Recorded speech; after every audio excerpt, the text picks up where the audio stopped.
Hello, everyone. Welcome to YFA, your weekly dive into gaming, news, movies, and comics. Sadly enough, no, I'm just kidding. But I'm here with my co-host, Al. Yes. Who are you, though? I'm Abe. I was going to get to that. Oh, you were? Yeah. Totally not having dementia right now. Okay. It's totally not 8 o'clock in the Abe. morning.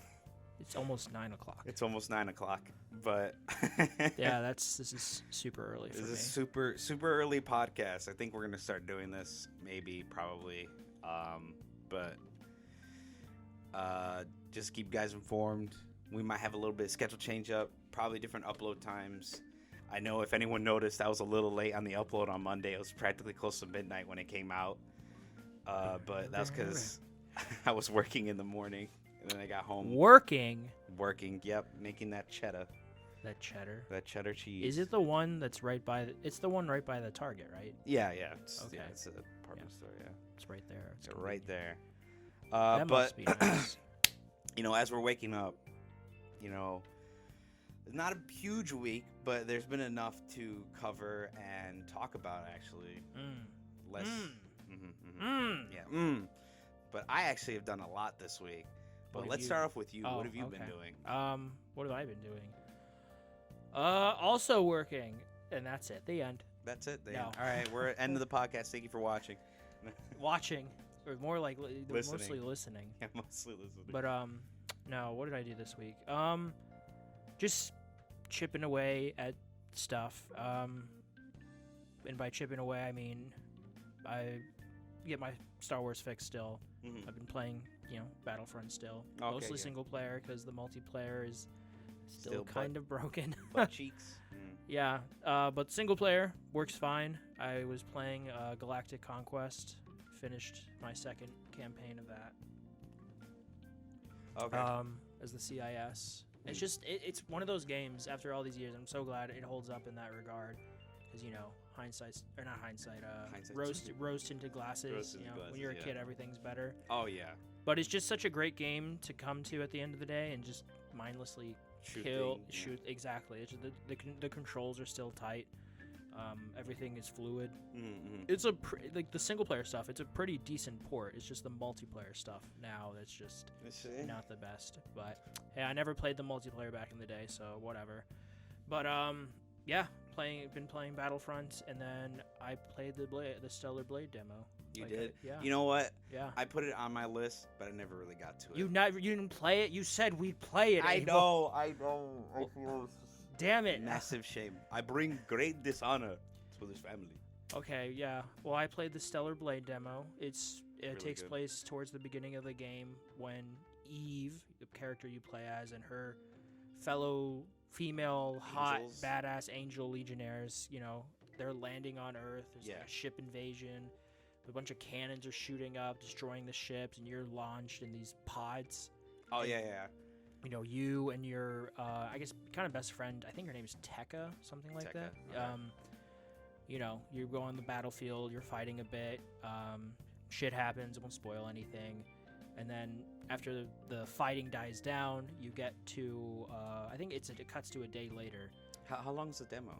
It took me about maybe 45 minutes. Oh, okay. I thought it ended at one point because it says Stellar Blade, but then it cut to another section, a slower section, where you encounter a new character who I won't tell you who his name is. You have to figure it out yourselves, you bastards. Out for yourself, folks.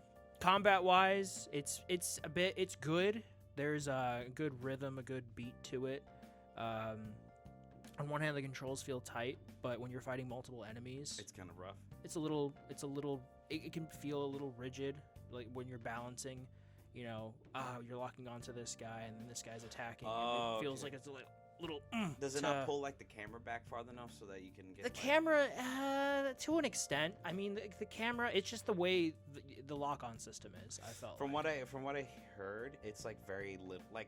It's not Sekiro, but it takes those little There is a parry mechanic. You can dodge, you can block, which is nice. I think I just kind of sucked at it. But there's this cool dodge mechanic that you have to press forward on the left joystick and X on the PlayStation at the same time, and you kind of dodge forward. You kind of like sort of teleport behind them really quick, and then do a clean swipe behind them. Okay, when you get that down, it's a very convenient move to have in your dodge arsenal. attack. Okay, Yeah. Yeah.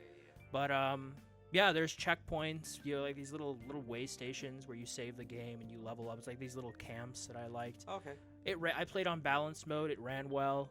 It looked good. I'm not gonna lie, the English voice acting not very good. Ooh. Not good. But I don't know. Listen, if there's a Japanese or no, they're a Korean developer, so maybe listen to it in Korean. I don't know. Maybe the localization wasn't that good. It's just I mean, if you fucking played it, no, I'm kidding. My bad. But you'll know what I'm talking about. I'll probably do it today. But it was fun. There's definitely potential with the game. I think it could be this year's Lies of P. You know? Oh yeah, like the sleeper pick. Yeah, that, like a sleeper, someone else doing a Souls-like. Yeah. The art direction's good. The enemy design, I really liked. It is fun to play. It's just a bit of maybe a little learning curve with the timing. Timing is very, very important in that game. But yeah, I'm looking forward to it. Mm-hmm. What did I watch Damn, this you have week? a shit ton of movies this week. Well, and one show. Oh, and one show. Yep. Yeah, what did I watch this week? I watched Bodies, which is like it's a A24 millennial-esque Agatha Christie story, like a whodunit. It's in a house, big house. There's a storm outside. Someone's been killed. Who was it? Okay, but, yeah. You know, with yeah. a bunch of shitty millennials. There's one character who's not a millennial, played by Lee Pace. And he was the best character in the movie, and he was done dirty. But it's a stupid fun watch. I enjoyed it. It's only an hour and a half. I liked it. Pete Davidson's in it. There's other people who I can't remember their names, but the younger people. And then I watched The Blues Brothers. You watched The Blues Brothers? I watched The Blues Wait, Brothers. for like the first time? Yeah, the first time. Dude, what'd you think? It was really good. You like the songs? I love the songs. Dude, Oh, yeah. I have the whole album on my phone. Like You do? Yeah, and I also actually have the album upstairs. That's awesome. Yeah, I love how over the top it was. I mean, it is it's based off an SNL sketch with John DiMaggio and Dan Aykroyd. Yep. My favorite part is when the Blues Brothers go into like the hotel place or like the apartment building that they're living in. Where's my cheese whiz, boy?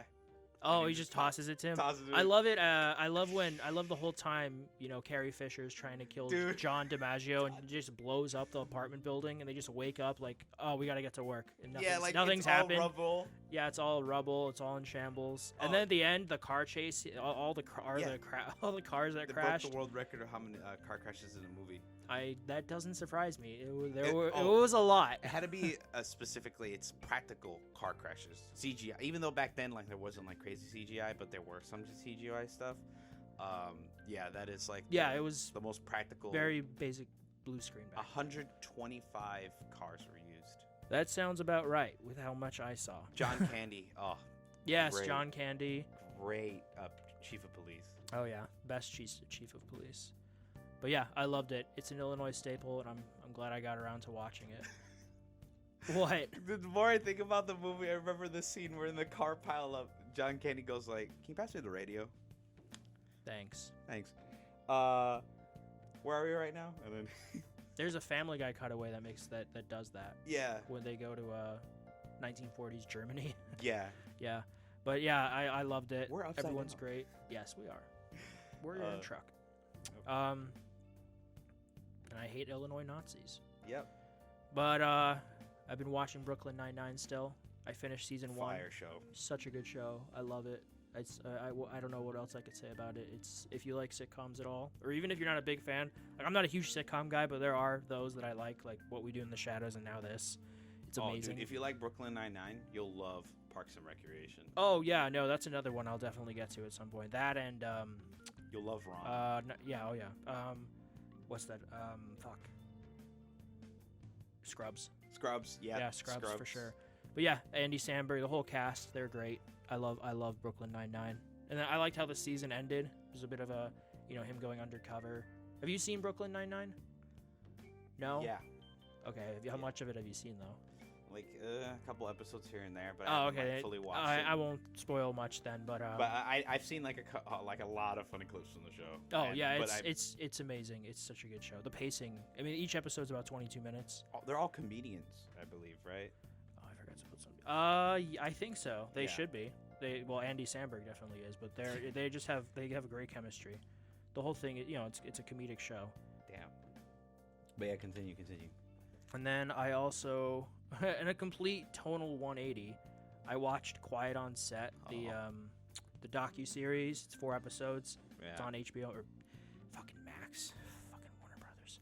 I digress. It's about the behind-the-scenes shenanigans in 90s to 2000s Nickelodeon because of Dan Schneider mostly, but then other people as well. Just coming to really going in depth with specifically one actor. Like he got a whole episode dedicated to him. It's Drake Bell and his experiences. I let him talk about it, but just how that affected him and just the shitty way our law works, our justice system works, and it's just how it was. They were able to get away with this for so long, and part of it was because Dan Schneider was the golden boy, and he was like boom gold. Drake and Josh, the Amanda Show, Zoe 101, iCarly, Sam and Cat. I mean, he was just pumping out hit after hit, and it's just yeah, dude. In Hollywood especially, success trumps. Excuse my French, but this creepy ass motherfucker was weird. The guy, the actor who plays Spencer from iCarly. Cock-a-doodle-doo, the cow said moo. Yeah. Yes, Spencer. I heard like there was some like stories, not even stories, just like people who like watched it happen, where he actually would stay on set. Even though like all his scenes were done for the day, I've seen about that. I've seen that, and he would kind of be distracting, just to distract Dan Schneider. Yeah, just be that guy, get that attention on him. Yeah, he seems like a great guy. I love Spencer. I love both his characters. Crazy Steve and Drake and Josh, and then Spencer and iCarly. But yeah, it's definitely worth a watch. It's very eye opening. It'll make you feel not icky, but disturbed, especially if you're like me and you grew up watching those shows. Yeah. Which, they were huge. Drake and Josh was a huge, and iCarly were both huge parts of my childhood. Oh, Jesus. Yeah, and just to learn. Yeah, sorry, no, go ahead. Throw it off. It kind of has to do with a little bit of Nickelodeon, but the actress who played Sam in iCarly, the blonde. Oh yeah, they talked about that as well, and she had her memoir about I'm glad my mother died. Yeah, because her mother was a bitch, essentially. Oh, Jesus, yeah. And she's had stuff to say about Dan Schneider, but it's definitely worth watching if you were a Nick kid at all. It's very eye opening, and it sheds a light on a topic that's uncomfortable to talk about, but it's definitely worth mentioning. Is he in jail now, or who? Dan? No. He's Where not. is he? He just retired. Like he was outed at Nickelodeon back in 2018, I think. Oh, okay. No, he's not in jail. Thank God. No, because technically he didn't do anything illegal. He was just a really shitty guy. He was just a creep. Yeah. Yeah, he was a creep. He was shitty to work with. He was a control freak. But at least from everything, he never did anything express like illegal. Like some of the other people they talked about. They did illegal shit. Yeah. Okay. Got it. Like one guy who I don't even want to talk about. It's horrible, but it involves Drake Bell. And I can't even remember his name. The dude who did stuff, but I digress. But yeah, definitely worth watching. And then Grave of the Fireflies, which was depressing as shit, as we all know. Yeah. Have you seen it? Heard about it. Oh, you've never seen Grave of the Fireflies? Oh yeah, I heard about it. It was pretty like. It's very depressing. Yep. That's all I'm gonna say. That's all I've heard. I felt empty afterwards, but yeah, it might be the most depressing Studio Ghibli film. No, it is the most depressing Studio Ghibli film. Yeah, I've never watched it. Like I've watched every other Studio Ghibli. Watch it with your girlfriend. It'll be happy. You're trying to make it depressing afternoon. Yeah, right. And then I saw Monkey Man yesterday. I still need to watch Monkey Man. Well, it just came out. Yeah, so. I know. I know it just came out, but I wanted to go see it. I'll believe it. Every moment that I'm missing is without Monkey Man. Yeah. Yes. Exactly. Shit, I'll probably go watch it after I get off my shift tomorrow. I don't know. All right, I'll hold you to that. I don't But yeah, know. it's good. Don't watch it high like I did. It's not that kind of movie. But it's good. It's, for the most part, well-paced. Dev Patel, he's great. He should be James Bond. The action's pretty good. There's a bit of shaky cam, which can be distracting, and maybe especially because you're high. But the action's very, very brutal, very in-your-face. A lot of close-ups, which some might like. I liked it to an extent, but there could have been a bit more, maybe wide shots, like in John Wick. But or like Raid. It's a very simple, pretty straightforward story. Revenge, revenge is primal. Yeah. But yeah, it's well shot. As a clear cut direction. He has a style. It's his first feature film debut. Dev Patel directing, and I think he did a really good job. So if you want to see him beat the shit out of people, especially at the end, you should go watch it. And then Smiling Friends had a holiday special for April 1st, where a lot of it was just puppet recreations of the first season's episodes. But they had a new episode at the end, which my friend, shout out Matthew, shared with me. It was a new episode for season 2, and season 2, we'll talk about it later, but season 2 debuts next month, and it was amazing. It was awesome. Jesus, okay. I love Smiling Friends. I thought it was just an April Fool's. This one, I didn't. It was to an extent, but then there was an actual new episode at the end. Because I didn't watch it because I thought it was an April Fool's episode. So I was like, oh, okay. No, there was an episode as well, and it was a video game themed one. That's all I'll say. Fuck, man. You fucked up, Abel. Baldur's Gate. What? Is it what was the game? Because usually they do. No, like it was a fake. It was a fake. Fake game. It was just resonates if you play video games. You'll get what they're talking about. But no, it was a fake game, inspired by certain properties. But okay, I'll let you figure that out, Abel. Got it. I'll let you figure that out. And then that's all I watched. But then I finished The Walking Dead. Mm-hmm. It's an amazing series. I'm depressed. I was sad when it ended. I knew it was coming. I knew how it ended. And I wasn't ready because it was just one of those series I got really invested in because of its characters, its pacing. You should rewatch the TV show then. I might. It veers so differently from the book, and I really like how events played out in the book. Oh no, yeah, agreed. But yeah, I don't know which I like more, this or Invincible, but I really like both of them. And if you like zombies and you're someone like me who waited this long, and you read comics, of course, you should definitely read The Walking Dead. Yeah. But 10,000%. Yeah, I love pretty much everything about it. And then I started reading Bone. Bone. Oh yeah. Bone. Bone is also really good. Jeff Smith, 90s into the 2000s. It's not as long as The Walking Dead, so I'm already about halfway through it. But it's just a really more whimsical, childlike, fantasy. Dragons, the rat creatures, the bones, the village. Literally bones. Yeah, literally, there were bones. But I love the art style. It's very clean. It's very, I don't know how to describe it. It's a clean art style. I just really like it. Very cartoony, obviously. Oh, yeah. But have you read Bone? No, but I always saw it in... Yeah, right. I remember I asked you this last week. Yeah, you should read it. It was, like, promoted inside of these books. I have the ones that don't have the promotions in it. So the gist of it is the 3 bones, phone bone, phony bone, and, fuck, what's the other bone's name? The taller one who smokes a cigar. I'm so bad with names.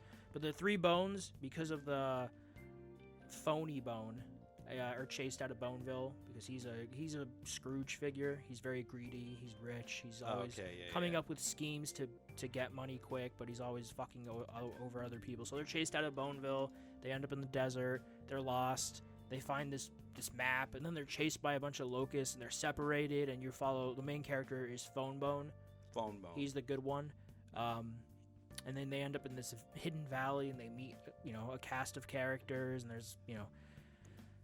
there's more behind. Wild. I'm sorry. It's very good. It's very good. And then you learn there's secrets about the history of the valley and its people and the rat creatures and the dragons and what have you. But yeah, it's really good. I definitely read it.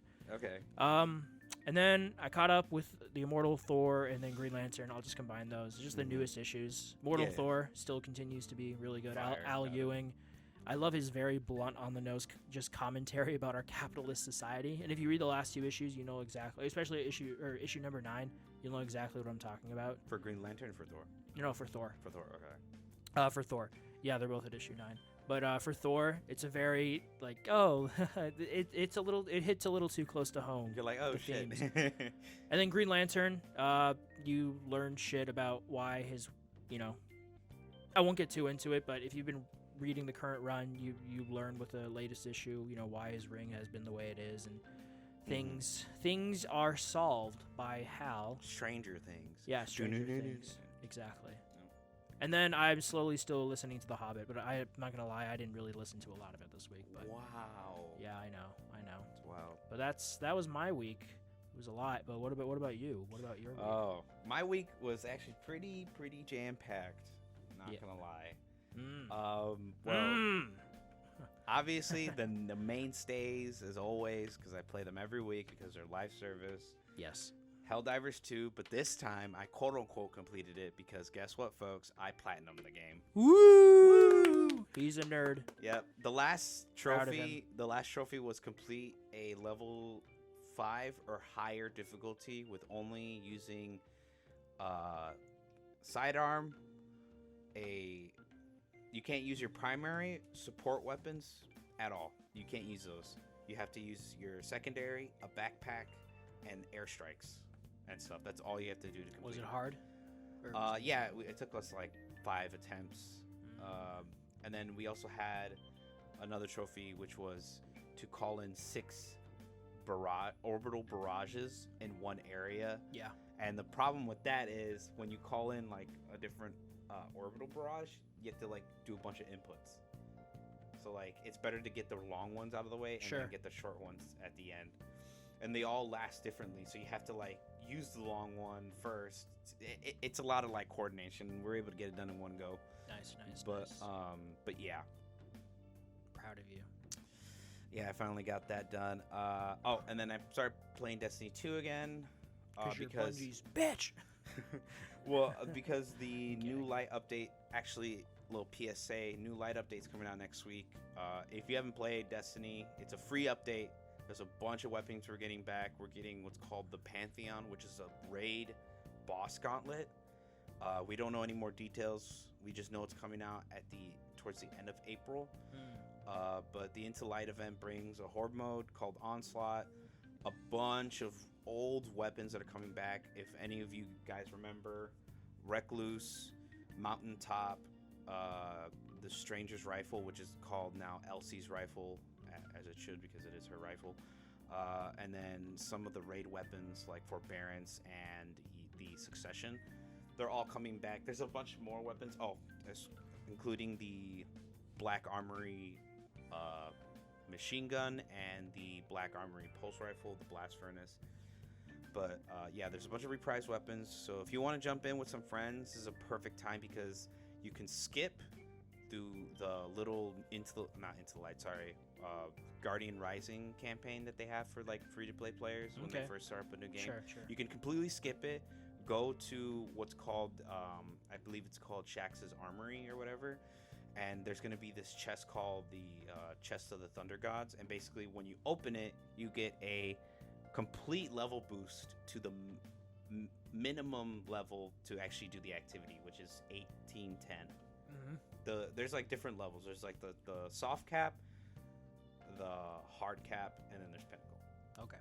So it'll just put you right at the hard cap, and then you can just do all the activities in the game. So you don't even have to play Onslaught. You can just do it just to play all the free raids and stuff that are in the game. But yeah, so that's exciting. A lot of people I know who haven't played it since the really shitty DLC came out, they're coming back to play it because one, they want the weapons that are coming out, and then two, it's a free light boost, so they don't got to work for it. And then to add on top of that, if you're really like into like fashion and stuff or whatever for that game, I like looking cool too, but I'm not crazy. Like they're not crazy. I shouldn't say crazy. It's just more outlandish because there's actual fashion shows like weekly that people host, and they're wild. They look crazy in design and everything, but I'm not like that into the like fashion stuff. But sure. The super black shader is returning, and this is like an infamous shader that came out in D1 that everyone's been wanting to return, and now it's returning. But yeah, big update. Can't wait. That's why I've been playing it. Didn't get to play Stellar Blade demo. I should delete myself from existence. Anyways, Continuing. And then I continue playing Genshin Impact, and I finished the prologue for the game. How long of a prologue is it? It's a long one. It's basically the first part of the story. It's the story in Mondstadt. If anyone has played Genshin. That's how I felt. This one's probably longer, but I remember playing Final Fantasy 16. That game's prologue is a bit lengthy. Yeah, I've never seen the prologue for that game, but if it's anything like close to I only 10 played hours. I played maybe an hour. Well, no, it's not nearly that long. It's not. Well, to be fair, Genshin is like open world. You gotta level up if you want to like keep doing the quests and shit. So I think 16 is open areas. Oh, okay, yeah. So yeah, Genshin, like a lot of the quests are locked behind what's called adventure rank, and you have to level up. So the prologue was Adventure time. Adventure time. Yeah. Okay. Gotcha. Yeah. So that took me like 20, maybe 10 hours to beat the prologue because of the long game. ass prologue. Yeah, well, no, it was more like I said, the adventure ranks, they're locked. Yeah, I got so I had to level up and stuff and get my characters up. And Taylor, she helped me with making my squad and fixing everything. Because I like I said, she's played the shit ton of it, so she knows a lot more of like the ins and outs of the game, like what boosts do. And, she is the master. Yeah, you pretty are much. The weeb. The weeb. But yeah, I played that, really enjoying it. I'm still playing it. I'm playing the first story, which is in Liyue, which is based around like China. Okay, cool. So all the different areas are based on like different ethnicities and like cultures and stuff. So like Mondstadt, I didn't know that. Yeah, Mondstadt is like very European, medieval, like knights and stuff. Yeah. And then Liyue is like very Chinese, like mystical, like art. It's funny. Liyue is the like, what do you call it? The trade center. So it's a very rich country. And then there's Japan, and then there's like a different area too. I don't think we've gotten it yet, or I don't know. I haven't explored the map as much. All I know is Mondstadt and Liyue, and there's some other places. But let's see here. And then I watched a bunch of shows this week as well. You did. I finished Invincible. It's complete. The final episode came out this week. Really good. Episode 8 was this week? Yep, episode 8. So you can start watching. You better fucking watch it, you bastard. Yeah, I guess I should now. But what do you call it? It's funny. Everyone like was talking about this final episode. I'm gonna do a little spoiler. Last episode, Mark fights Angstrom Levy. It should have been Levy, but whatever. I guess they changed how it's pronounced. Or that's how it was always pronounced. Or that's how it always pronounced. We were the mispronouncing people. Yeah, I feel bad for... I don't know. For the Arthur. What's his name again? I forgot. Robert Kirkman? Robert Kirkman, thank you. His name was fading from my memory for a second. But anyways, it's funny. When he comes out of a portal... Yeah. Mark is wielding a Fortnite gun. He's wielding a sniper rifle like a bat when he comes out. And it's funny because he actually is in Fortnite. Invincible. Like all the oh yeah, who isn't in Fortnite at this point? But that's the funny thing. It's like the reason why. Well, like it makes sense. Sure. What I'm saying. Okay, I have to know. What? And I don't care. Obviously, I know how the whole story plays out because I read the comic. But where does the season end? At what point? Spoilers. Spoilers, by the way. Spoilers. If you don't want to hear this, skip like maybe a minute or two or 30 seconds to see if we're still talking about it. But basically, the season ends with Mark being saved by the future Guardians of the Globe, and they like hint drop that Robot is named Rex because if you don't know, Rex dies and he takes on his name in honor. Robot does, and then they tease that, and then it basically teases him and him and Eve becoming a couple. Doing the dirty. Probably. Well, they have a kid. Yeah, they have Spoilers. A kid. Spoilers. Yeah. Basically, it ends with like Eve telling Mark, the future Eve, going like, "I've always loved you, blah blah blah, but you need to tell her something. Just either you don't love her or you love her." That was in the comic, wasn't it? Yeah. I remember. I completely forgot about that. Yeah, and then when he goes there, he kind of sits there, and then she kind of like, not flirts with him, but just goes like, "Hey, I got like two shoulders for you to rest on," kind of stuff, you know, being supportive, but also being kind of flirtatious. All right, we're about getting it. to the good relationship Yeah, stuff. finally. No offense to the Amber stands or who the fuck are the Amber stands? The three people out there. The 3 people. She was such a shitty girlfriend in the first season. She was. So horrible. They actually talked about that. Yeah, Robert Kirkman. He's like, there was miscommunication in the writing department, and that's why that whole scene, I think it was episode 7 or 6. Yeah. Where she was giving him shit, but she knew that he was invincible. he talked about. He said there was miscommunication with how they were going to handle that between departments. So yeah. hey, at least he at least admits it. Yeah. Yeah. Hey, we all make mistakes. Yeah. That's why we're here. Sit on the sideline, man. Quit fucking blue balling us halfway through the season, going like, you're gonna have to wait 3 months for the next half. Yeah. Yeah. You're a great director. You can say a director, just don't be a showrunner. Holy crap. Anyways, love Robert Kirkman. Anyways, and then I watched Batman Brave and the Bold. Yeah. Really good show. Amazing. Grew up on it. My favorite episodes are the Gorilla Grodd one with Plastic Man, where we learn the origin of Plastic Man. It's my favorite episode. I like the one Dinosaur Island. There you go. I don't think I've ever saw that one. I like the one with where he finds Joe Chill. Oh yeah, that's like back towards the end. Mark Hamill and Kevin Conroy to voice the Spectre and the Phantom Stranger. Yep. As his devil and angel on his shoulders. Yeah, I really. That was a really good episode. Yeah, but Dinosaur Island's my favorite because it was like the first episode I got. Like, I didn't watch the first episode of Batman Brave and the Bold because I heard the music. Well, not that I heard the music, but it looked very campy and it felt like very kidified because I didn't watch the show at first, so I missed the first episode. But the episode I did catch was, like I said, Dinosaur Island. Yeah. And that's where I'm hooked. I love Batman Brave and the Bold. I'm hooked. And then I watched. I'm Captain Hook. I watched it for. Wait, no, I think Dinosaur Island is the first episode. But anyways, I watched it as a kid, fell in love with it, loved it ever since. I have a bunch of episodes that I remember off the top. The Blue Beetle episode was crazy. I love that one too. Oh yeah, yeah. The space fucking episode, that was so funny. You are the great Blue Beetle. Hail! The little fucking squiddly dudes. So funny. But it's oddly enough, it's a very good show. If you feel like you hate, if anyone hates the Kevin Conroy Batman of being too brutish or whatever, I guess if you want campiness and kind of seriousness at the same time. This is definitely more campy, leaning into the Silver Age Batman. Silver Age Batman. Thank you. Yeah. And then I continue watching Solo Leveling. Technically, I completed it because I caught up to where they're at now in the show. There's no new episodes yet. Yeah. And then I've also been watching Fairy Tail, classic anime I watched growing up. Well, growing up, I mean when I was in high school. It was really good anime. It's very much like The Power of Friendship, but it's not really that. It's just more of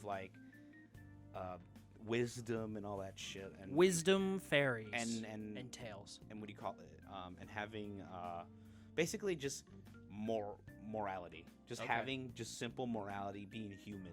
Is basically what the show's about, and it's a really good show. I would suggest watching it because it's goofy, but also very serious and has crazy fights and pretty good music. But yeah, that's all I've watched. And then the only thing I read was Mouse 2, which was the continuation of 1. Mouse 2 dives a little bit more deeper into I believe. Oh my god, I completely forgot about it. But it dives into the more him being in a camp, and also trying to escape, and then also dealing with keeping his family afloat. Sure. Hiding as being a Jewish man in Poland, and making sure he trusts the right people. Because in the first book, it was more just his life before the war and before they started running up Jewish people and everything. Sure. And how he became practically rich, and then now he lost everything, and basically. It was basically that, and then just it's such a good book. And then the author put in a little mini chapter of another book he wrote. Yeah, it was actually about the suicide of his mom that is actually in the book Mouse 2. Yeah, she had very suicidal. She didn't have really good mental health. She was very she had high anxiety and just overthought everything. Practically me, but she was a little bit more unstable about it. Yeah. She literally went extremes, sure, world ending, screaming and crying. She actually was in an asylum for a couple months. Oh, okay. Yeah, that in the book in Mouse, and then so this book is it was a little mini chapter about the effect his mom's suicide had on him, and what everyone was saying about him during the funeral and everything, and oh, it's your fault you didn't show up to home, and you're being so mean to your mother, and blah blah blah, because he was being an angsty teenager back in the day. Weren't we all? Yeah, he just didn't want to deal with his mom, blah blah blah. But yeah, that book is not horrifying art, but very like scary, like it's dreadful art. There you go. That's a good point. It's one of those books that I definitely. I think I'm gonna read it after I finish Bone. So yeah, you should start with one, then obviously do two, and then there's another book I think he helped illustrate. It's called like Bone 3. I mean Bone 3, Mouse 3. Mouse 3. No, it's called the Pro. Oh my God, it's about like this girl from not India, I think in air. Oh yeah, I see it. There's your copy. I think. Wait, Mouse 2 or no, just Mouse. Oh, just Mouse. I see it. Mouse 2 I think is upstairs. But anyways, this is another book I think he helped illustrate, which is also really good, and it also has a little movie with it. Okay. I need to find it. But yeah, that's all I've been doing this week, man. That pretty jam packed. Well, in your department for film, I was the gamer this week, gaming it up. Yeah, except if it was Stellar Blade. Hey, I was pushing the front lines on Helldivers. Okay, that's fair. I was there. You weren't. Oh, a little sidetrack. April the 3rd is now the official Memorial Day in Helldivers to remember the men and women that died on Malevelon Creek. That literally is in-game holiday. That's it. Wow. Okay. Good to know. I'll be there next year. Yeah. Everyone that is playing the game right now has a cape called Remember the Creek. It's a cool ass cape. It has like a skull on it. It's a red skull. It's really cool ass capes. Yeah. Now you've convinced me. Now I have to play the game. Dude, it's so like it's just so fun to be a part of it. Like you're part of the front lines and everything. Yeah, and you're making a difference. That's much, a cool. It's like a gimmick, but it's cool. Yeah, it's cool. Yeah. But yeah, you can go ahead and start with our news week, I guess. Yes, time to get into the stuff that happened this week. The stuff that we could find that interests us. It was overall kind of a slower week. There are some stories that stood out to us, but kind of a slower period right now. I think we'll be revving up hopefully towards the end of the month into May and June when we get closer to those events. But starting out this week, as of right now, PlayStation has a new CEO with Hiroki Totoki. Yeah, I heard it was going to be a Japanese CEO. Yeah, it is temporary because we all know Jim Ryan recently retired. He's been in Sony for 30 years. He retired recently. It was announced last year, and Hiroki Totoki is going to take up that position as CEO at PlayStation. Temporary, right? Yes. Yeah. He's retaining his duties across the wider business, but his main objective is to search for a true successor to Jim Ryan while quote-unquote defining the next chapter of PlayStation's future. This is from Push Square, by the way. What's his face from Nintendo? Bowser? Reggie. Oh, Reggie Fils-Aimé? Yeah. Oh, wait. I thought it was Reggie Fils-Aimé. Like something like that. Reggie something. Reggie Fils-Aimé? Something like that. Square face. Well, hold on. What's his Reggie name? or the current guy? The current one guy. That he's at GameStop. Yeah, Reggie. Reggie. Yeah. Okay, Yeah, I was right. Reggie. I was right. I thought I was questioning myself. No, it's Reggie. Yeah. Reggie, Yeah, the current Get guy. him. The current guy is Bowser. Bowser. Yeah. Doug Bowser is his name. That's so perfect. Maybe his parents were really big Nintendo fans back in the 80s or whatever. Yeah. But yeah, no, he just started this week. It's temporary. He's just looking for the big head next guy. So we'll have to see how long Hiroki sticks around for. Because it is temporary. But no, it happened this week. Obviously, nothing big has been shook up with PlayStation right now. They're still making their choices good and bad. But yeah, good luck to you, Hiroki, for right now. I hope you find the next true successor. Hopefully. Contact Reggie, ask if he doesn't want to be a part of GameStop anymore. Yeah, right. Who wants to be a part of GameStop these days? Yeah, everything's going digital, which kind of sucks. I love grabbing my physical copies. Yes, me too. We're old school. We're old men. Dude, that's going to be like such a weird thing to go into GameStop. I'm like 50 and I see another 50-year-old. They're like, hey, you're looking for that copy of Bloodborne Remastered. Bloodborne. Oh, right. Bloodborne. I was going to say Bloodborne 2, but yeah, Bloodborne Remastered. Oh, yeah, Matt. By that time, I think there should be a Bloodborne 2, right? Blue Point. Give it a Blue Point. Yes, exactly. But the next thing is on our list. Dragon's Dogma 2 hit 2.5 million sales 11 days after launch. Nice. This comes from IGN. Dragon's Dogma 2 is a big hit for Capcom, selling 2.5 million copies across PC via Steam, PlayStation 5, and Xbox Series X and S in just 11 days. The sprawling action role-playing game went on sale March 22nd. Capcom announced Dragon's Dogma 2 has passed 2.5 million sold on April 2nd, and total Dragon's Dogma franchise sales have now exceeded 10 million units. Capcom added. To put it into context, because it's been 10 years and there's a following now because of the first one. The first Dragon's Dogma game. It took the first Dragon's Dogma game a month to sell, 1.5 million units after it went on sale at the end of May 2012. I said 2012. 2012. We're not there yet. The year 2012. In the year 2012. But yeah, it's people, it's good sales. People are liking it. I know we talked about the controversies with microtransactions, the game's performance, certain features feeling not as fleshed out as they should be. How this game should have its own Dark Arisen expansion, which I'm sure will happen at some point. Maybe next year. Yeah, from what I can tell, this is like a 7 out of 10 game. Like, it's just like, it's good, but it's just like it has a little bit of low bumps. Well, full disclosure, neither of us have played it. No, yeah, but I feel like it's a 7. It's a 7. It graphic wise, great. Combat wise, pretty cool. I'll be nice. I'll say 8 out of 10. You say 8? Okay. You say 8. From what it looks like, we'll give our final results if we ever buy this game. How about 7.5? We'll meet in the middle. There you go. Yeah, I think they'll continue supporting it. I know they've been releasing patches recently. Oh no, as most games do, but that's all we can hope for in this day and age, ladies and gentlemen. We have most of our games come out and be a little broken, a little not running the best, and hopefully they fix it and stuff. Yeah. And then we get more Fallout 76s and No Man's Skies and less Anthems. Where they just abandon the game completely. Okay, so this was my thing. Yes, it was. I don't have an exact link because there's a ton. You can just look this up in your search bar. But basically, Into Light Destiny Showcase, the final one came out on Tuesday, showing us that we are getting 2 returning new exotic. Well, not new, but 2 returning. What do you call it?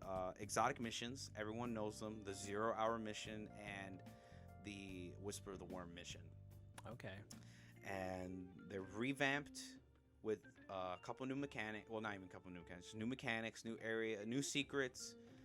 The weapons from the the secret exotic missions will be craftable. So Outbreak Prime will be craftable, and Whisper of the Worm will be craftable, unlike how they were released where you couldn't craft shit on them. But anyways, really good. It's looking to be probably one of the biggest updates. Like I said, I mentioned earlier, there's a bunch of weapons coming back. Oh, brand new armor, shader, a new game mode, the Pantheon Gauntlet for all the raid bosses. And these are not just like current raid bosses. These are like even past raid bosses. That's okay. Yeah, so everyone's a little excited. What about Nolan North? Actually, Nolan North voices a lot of characters in Destiny. He voices Ghost, Varix, a couple of the background characters. John DiMaggio, the guy who voices the Joker in Under the Red Hood. He voices like a lot of background characters. Really? In the tower. Yeah, if you just sit around, you'll hear him just talking. Oh. It's like, good. That jumper drive is not in the right spot. He'd be talking. Should do his Joker voice randomly for one character. It's funny. You mentioned that there. I don't know if you know the voice actor who voices Reaper in Overwatch. He's like this edgy guy, like that. That's his voice. Yeah. He voices a character called Lord Saladin, and if you go on what's called the 7th column, which is killing 7 guardians in like quick succession, like really fast. Yeah. He'll do his voice like he did in Overwatch. Die. I mean, great job, Guardian. Yeah. He'll do his like whole thing. It's hilarious. It's like a little Easter egg. Yeah, it's a little Easter egg. Because remember, cool. Destiny was under Activision Blizzard. Yeah. So they could do that. But it was pretty cool. But back in the day. Yeah, back in the day. But yeah, that's a little peep. Not even peep. Little poop. Little plop. But from what they said, there's Destiny. Even with all this stuff they've shown off, there's still a lot more to discover. Okay. So yeah, this is looking like a pretty good update. Like I said, a lot of people that I know that haven't. Don't played. jinx it, Abel. Please. Because we were watching that video last week about the state of Destiny. Oh yeah, that was actually like what's been happening over the course of the year, and Into Light, from what we know. Yeah. Is not like basically management is not being a bitch.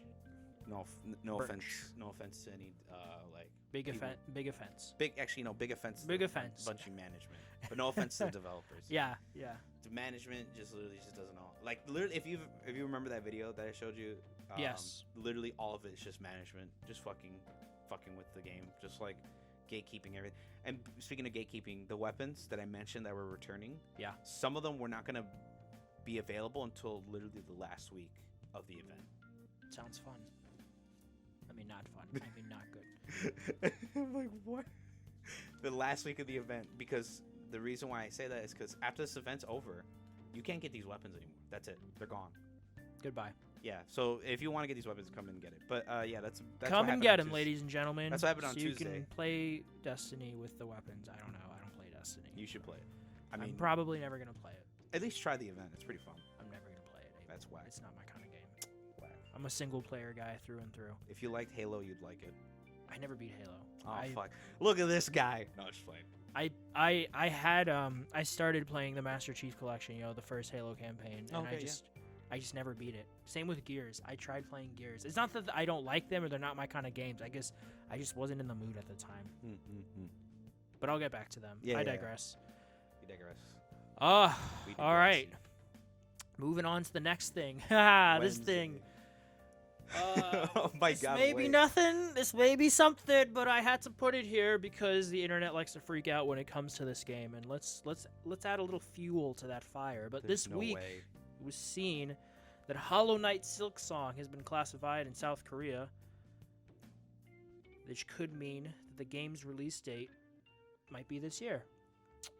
I'm reading this off of Video Games Chronicle, as spotted by a Reset Era user because they have nothing better to do. Team Cherry's much-anticipated Metroidvania sequel was actually rated back in February when the game was classified as suitable for players aged 12 and over. Yeah, that sounds about right. Yep. The rating was discovered after Microsoft launched a Hollow Knight Silk Song store page on Xbox this week, enabling players to wish list the game. This was publicized on social media by Xbox President Sarah Bond, who's reminded players that the title will be available on Game Pass day one. They should this feel game. Like Xbox should pick up Team Cherry and give them some developers. No, fuck them. No, ignore that. Don't do that. No, come on, because this taking so long. No, man. it's gonna come out this. I'm saying it here. I think all this, the South Korea stuff, I know you're impatient. No, they should. Yeah, if they want to help them, the way sure. You were like, yeah, I know. God damn it. No, do not buy this developer Xbox. You have so many developers already. You do not need another one. Sony? No, Not even Sony. no one. We need more third party, man. Fuck. Everyone has enough. Fuck the system. Sony has enough. We don't even know what fucking Sucker. I mean, we know, but we don't officially know what Sucker Punch is doing next, or Naughty Dog, or Sony Santa Monica. Although to be fair, they just released God of War. But they just released. It's been like 2 years since God of War Ragnarok. It's been 1 year. It's been a year and a half. Oh wait, no, didn't it come out 22? Yeah, at the end of 22 in like November. Yeah, it's 24 now.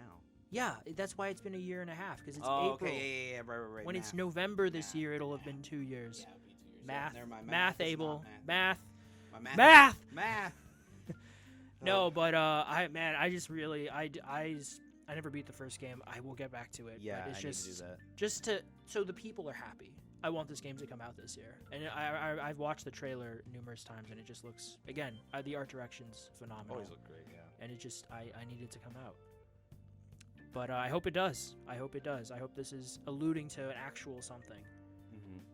But what else do we got? Oh yeah, this week, Ubisoft confirmed a Forward event for June, the same week as Summer Game Fest. Thank you, Game Informer, for letting me read off your article, because there's so much news and I have a shitty memory. Ubisoft Forward will return to Los Angeles this summer during the same week as Jeff Keighley's annual Summer Game Fest event, the company has revealed. More specifically, Ubisoft Forward will take place on Monday, June 10th. Wow. Ubisoft Forward and Summer Game Fest aren't technically connected, yada, yada, yada. Okay, all these events are usually around like the end of May, beginning of June. Mm-hmm. Xbox will do something.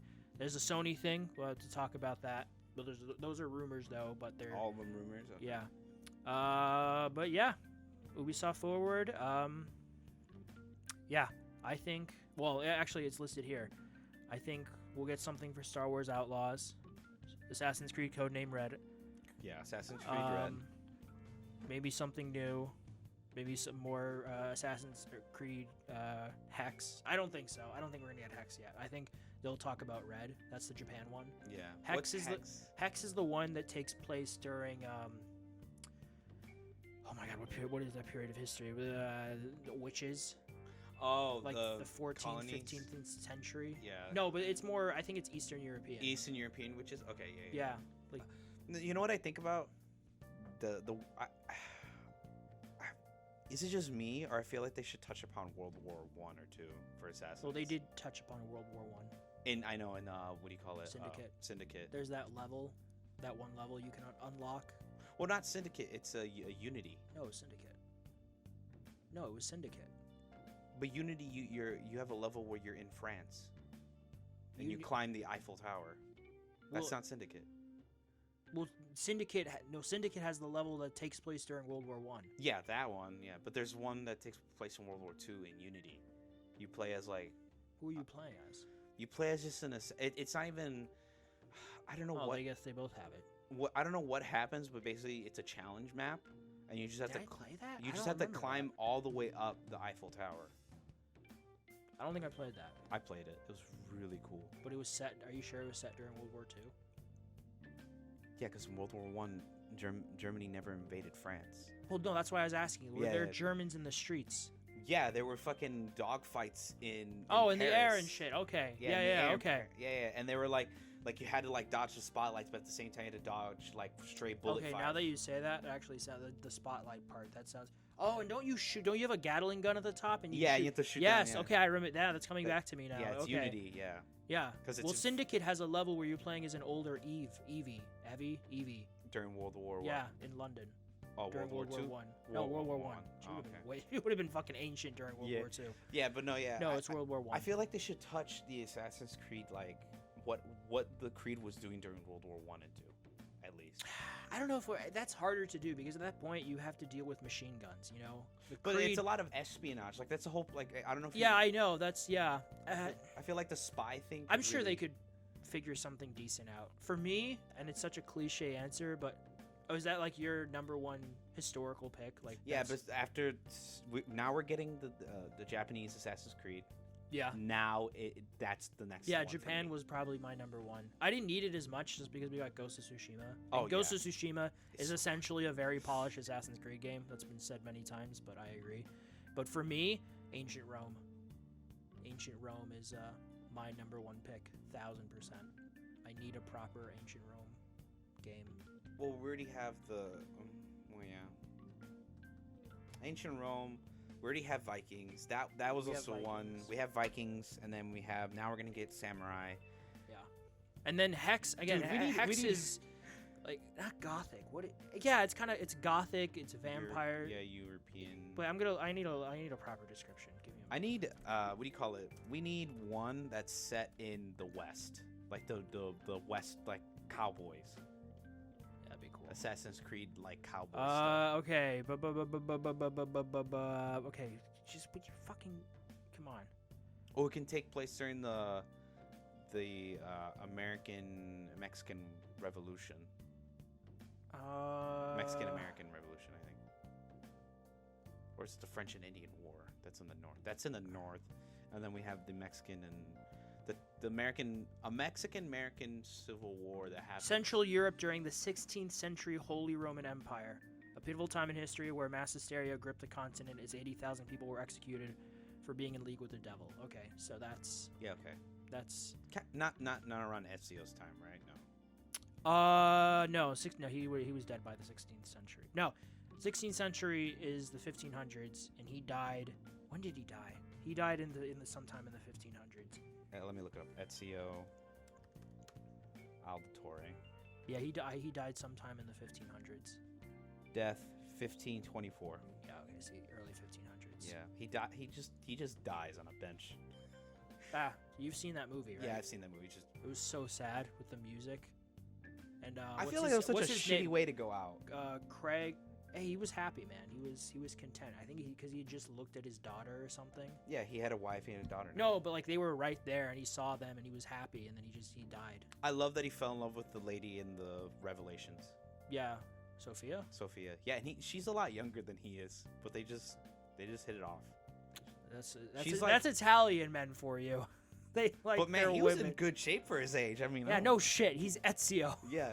No wonder she fell in love with him. He's the pivotal Italian man. If he could cook, I don't know if that's ever mentioned, but if he could cook, there's no stopping him.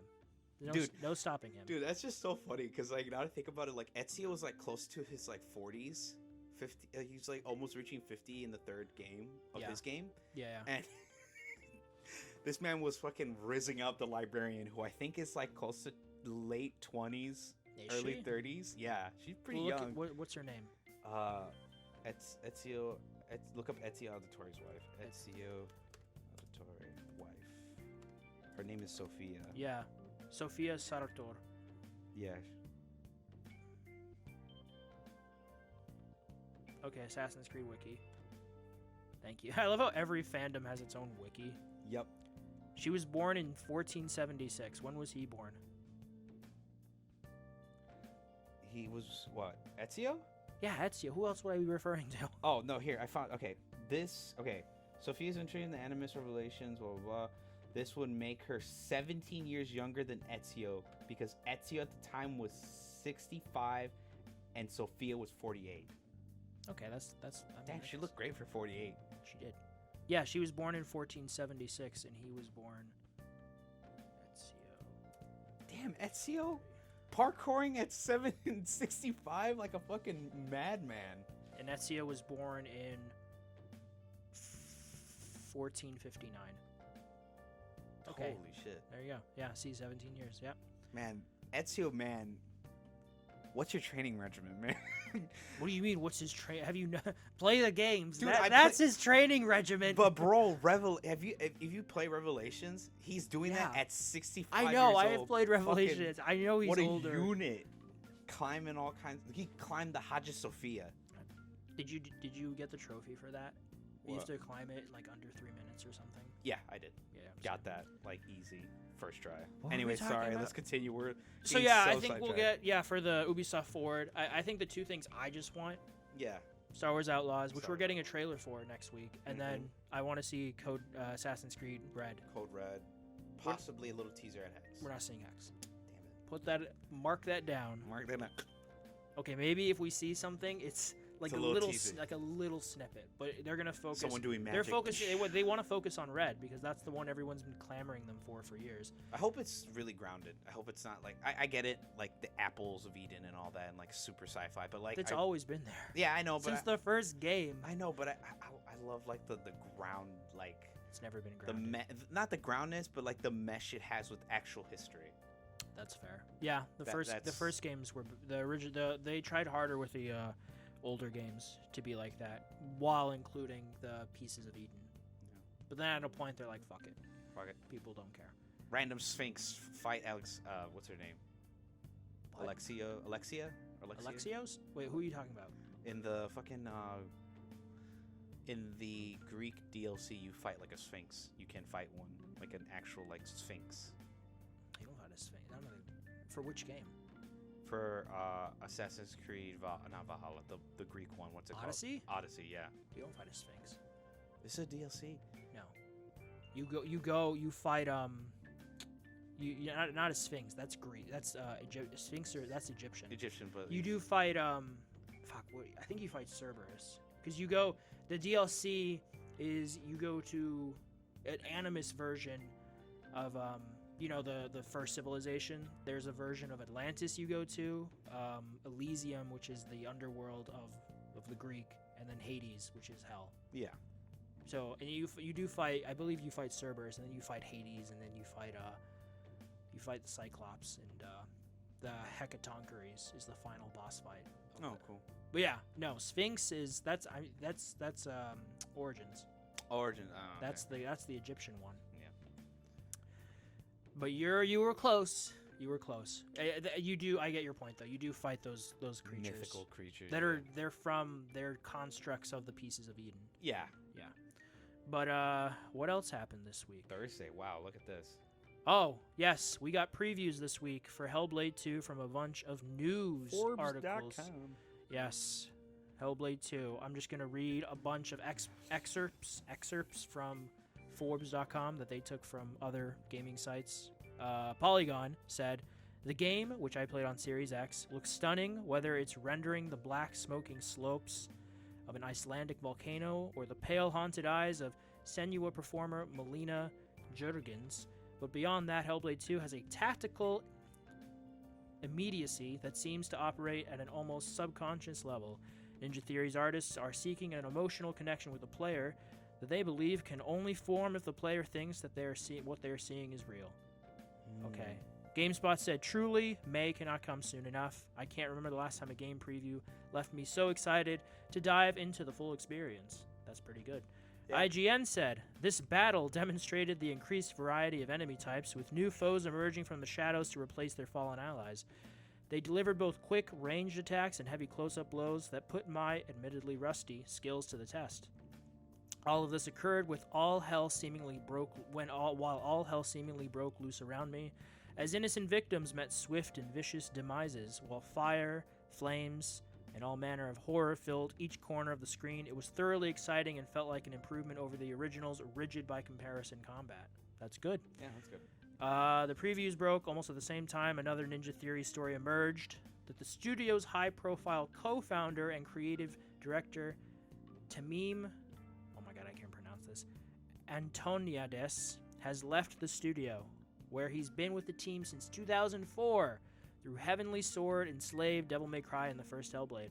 It's not exactly clear what happened here. While it may make sense for a figure like them to leave after 20 years in the conclusion of a major project, his departure was never announced, and only when Polygon noticed that he was not at the preview event did Ninja Theory confirm he had left. No reason was given by either Ninja Theory or the person themselves.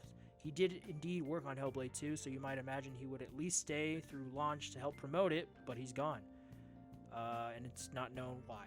So, that was tied into the previews. So, yeah, I don't know why. He just drops Game of the Year, doesn't even show up. He's just like, I'm out. I don't know. Could be personal reasons. Could be. I don't think this is like. I don't think this is a case of, oh my god, I don't want to be around when this game drops because it's going to be. I think terrible. He's just retired. I think he's just like, all right, I'm done. It could just be one of those, a timing thing where he's just like, maybe he's been planning this for a while. Yeah. We're just speculating, but maybe it's a family thing. Maybe he's just burned out. I don't know. 20 years. 20 years. It's Heavenly Sword. It's a lot of hack and slashes. Heavenly Sword, Devil May Cry. The first Hellblade. But yeah, the previews overall seem pretty good. I will say though, for Xbox players listening, this game does come out in May. But it has been confirmed, and I know this will piss some people off because I saw it online, that it is locked at 30 on Series X. Oh, okay, it's a console game, dude. Okay. I get it. You wanna be able to dodge shit faster, but if the game's bounce around 30, it's bounce around 30. Yeah, you should have the option though. But I agree. In 2024, you should have the when option. This was the first game we saw that was touted as like for the most powerful console in the world. You should have options, even if Spider-Man 2 had options. Yeah, all of Sony's first-party games have options. I agree with that, but at the same time, it's like enjoy the game.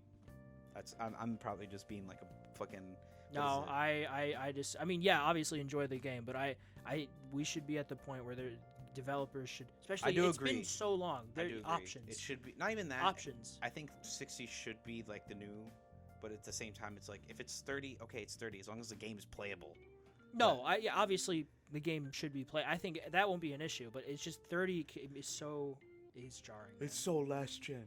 It's not even that. It's just jarring. It's jarring. Well, I mean, it is. It's jarring for a lot of people. I get it. It's jarring for me. I guess I'm used to it because I literally flip between FPSs. I flip between film FPS, which is 24, and then I flip to 30, and then I flip to. It's not the same. And then I flip to 60. It's not the same when you're watching something than when you're playing something. Yeah. Well, I watch movies all the time, and it's 24 frames never bothered me. But when you're playing something, like when I jump back to Assassin's Creed, the Ezio collection, that's locked at 30. That was jarring. I got used to it after like a couple hours, but it was very jarring at first. Like that's what I'm saying. Like I've jumped between 60, 30 FPS games. Shit, I have a bunch of PS4 games I still play. Like I don't put it on my list. Like what? Dead Island 1, Dead Island Riptide. Those shits are stuck at 30 FPS like forever. They are? Yeah, they're like, I don't think they're 60 because they're the PS4 version. Sure. Unless it's the remastered ones that I have on. Or they released a patch. Well, because like Odyssey technically is the PS4 version if you're playing it on PlayStation, but they updated it and there's a 60 FPS. It's at 60 if you're playing it on PS5 now. Okay, my point is you just need options, man.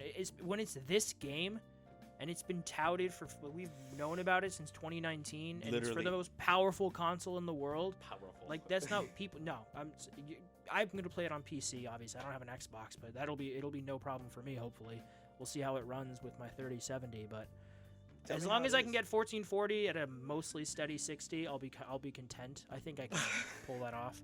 I'll be content. But yeah, no, I'm sure that it'll bug some people. I know when it comes to these types of things, it's the online communities that care more. A lot of people normies, but it's also the quote unquote normies that are less likely to play this kind of game. You know? Yeah. They're playing the CODs and the fucking EA, Madden, NBA 2K, whatever.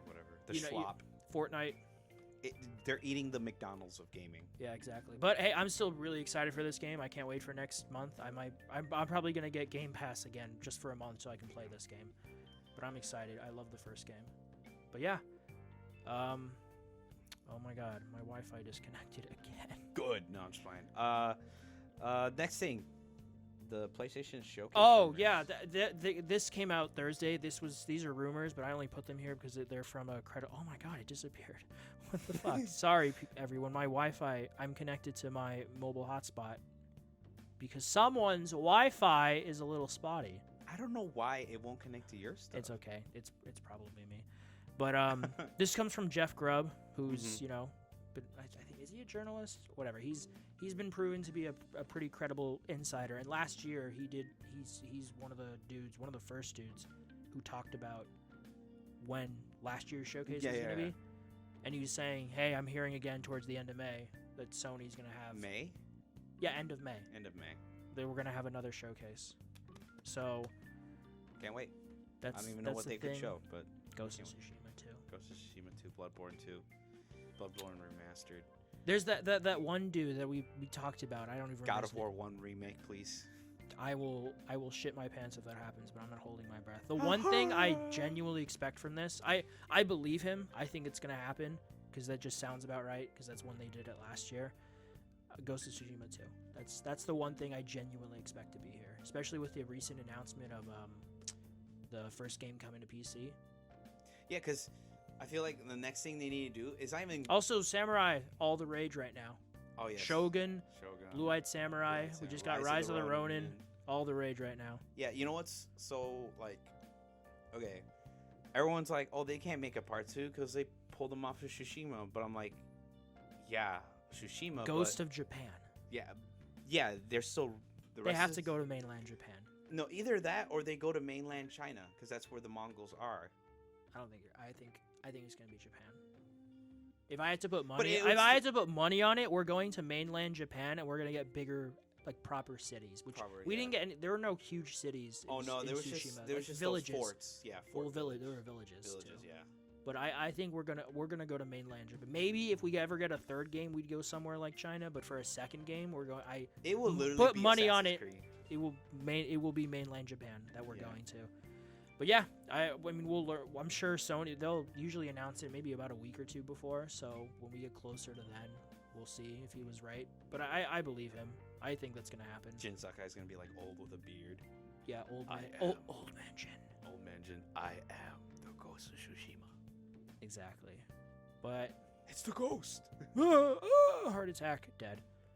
But yeah, hopefully that happens. But I think the rest, this was all you. So. Oh yeah, so this is what happened Friday. So, one, we got Overwatch 2's new season teaser. Looks like we're going to get a Mercy Mythic skin. The reason why I bring this up is because this season is also the season they do a lot of changes to the Battle Pass. I'm talking we get the hero for free now. It's no longer in the Battle Pass because guess who left? Me. Activision Blizzard. Oh, yeah. Bobby Kotick. Sorry. Kotick. Cocktick. Yeah. Bobby left, thank God. So there's a lot more what do you call it, consumer-friendly practices now. So the heroes are not in the Battle Pass anymore. So they always will be free. You can now earn Battle Pass, like, premium currency in the Battle Pass now. And so you can probably rebuy the Battle Pass for next season without having to spend another $10. And yeah, and the mythic skin is going to be Mercy. Everyone's butthurt that it's Mercy because Mercy gets a ton of skins, but at the same time, Mercy is like an amazing design, like character. Like she's the healer. Sure. She's like an angel. But everything. Are you an angel? I'm the devil. I was quoting What? Star Wars. Oh. Episode 1. But then there's all that hype behind that, and I can't wait for it. We have a new hero called Venture. She's like an archaeologist and everything, so like Indiana Jones. like Indiana Jones, pretty much. And she like her voice actor is very like you know how some voice actors they're like they don't really communicate with not communicate, but they don't like really vibe with the community, but they don't really play the game. They'll just like do the work. Yeah. No, sure. she's a gamer. She loves playing Overwatch. She loved doing the voice for Venture. She's like been talking to streamers about it. Like She's very very passionate. Yeah, about very it. passionate. Not even contractually like obligated to do so. She's like She's just a fan. she's just a fan. She loves it. But yeah, it's going to be awesome. And then we also got a new trailer for the Helldivers 2 New War Bond.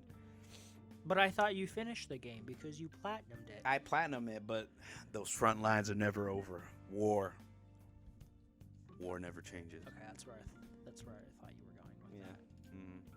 Ron Perlman. Ron Perlman.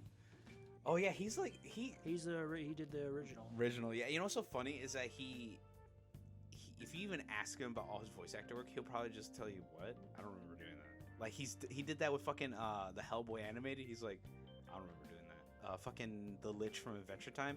He was like, I don't remember doing that. I don't remember doing that. I'm gonna be honest. Remember when your kid was born? I don't remember doing that. Dude, it's so funny because it was like, remember when you were in Hellboy? I don't remember doing I that. don't remember doing that. Like, dude, he just He actually, I don't know if he still does it, but he's pretty done humble. multiple, I think in Make-A-Wish or As something Hellboy. like that, where he would dress up as Hellboy to talk to people, kids.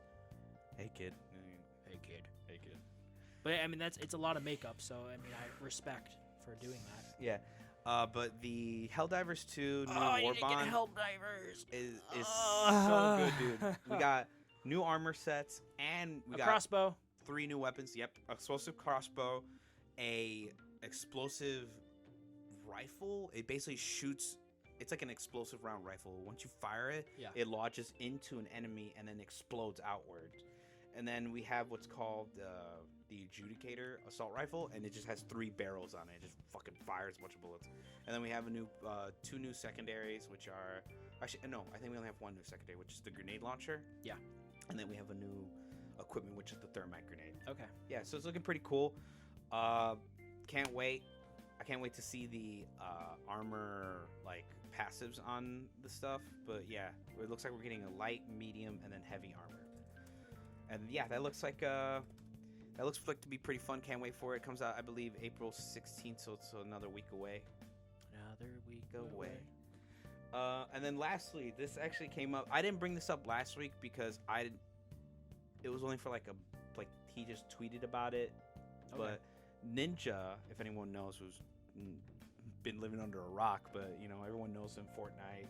Oh yeah, no, Yeah, I know where you're going with this. Yeah, so Ninja recently had a cancer diagnosis. It was for skin cancer, but basically he did a retweet saying that He had a mole, I believe. He had like a mole or a something. mole. Yeah, it was like skin. He said it was his girlfriend got it's like his girlfriend set up a dermatologist appointment, Yeah, and that's when they saw it. they saw it. Yeah. And he was saying, do he was like, hey, get checkups. Get checkups. So Yeah, no, yeah, you always want to get checkups. That's why yearly I always go to dermatologist. They always check, make sure I'm good. I've never had a dermatologist appointment. You should probably get one. Yeah, I really should. Yeah, no lie. Like short story. I just don't know if my insurance covers it. But like a little short story. When I went to the dermatologist, they saw like a mole on my knee, and it was kind of like a ball, but they were worried about it, so they cut it out and they actually like tested it. It was like a small speck of cancer. Like it would fit if I let it grow any longer, it would have affected my knee like very badly. But it wasn't like would have gotten knee cancer, possibly. I don't know. or skin cancer. Probably skin cancer. I don't even know if that would be knee cancer. But it was in my knee. Like they had to literally like freeze it and take a chunk out of my knee. I'm just feeling. Do I have a mole anywhere? Yeah, you gotta. Yeah, that's why you always gotta The get big, checked. like the bumpy ones, right? Yeah, they're like a little mound. Yeah, they're like a mound. Yeah, that's what they were concerned about because it was like it looked fine, but it looked a little weird. And then they tested it and they were like, yeah, thank God we got rid of it. Anyways, so basically, Ninja, the popular streamer, shared his official cancer-free after successful treatment for melanoma. Okay. And then his health update on Twitter received overwhelming support from his fans, obviously, because as much as we like to meme that, like, you know, Ninja ruined like gaming and everything. And, he ruined gaming. He ruined gaming. He ruined the samurai. He made everything. It's like he didn't do it. He just he brought it to a major audience. Like everyone who knows who Ninja is. He's done collabs with fucking Samsung. He's done collabs with fucking literal Fortnite, where he was. Yeah. He's canonically the bus driver. He is. Yeah, he's canonically the bus driver. That's cool. Yeah, it's pretty cool. Yeah, he shared his health update. Ninja's experience highlights the important is regular checkups and early detections to fight cancer. So yeah, yearly, go get a checkup from your dermatologist. They might cost you an arm and a leg, but it's just for your health. Just to keep an eye on those moles and stuff. Like I have one right here on my thumb that I just got recently. I'm probably gonna go get it checked out, but yeah. Sometimes they can show up on your hands, fingers, toes. See, I know I have moles on it, but they've been there forever, and it's just like, I think they're just normal. But, yeah, I wasn't talking to the mic.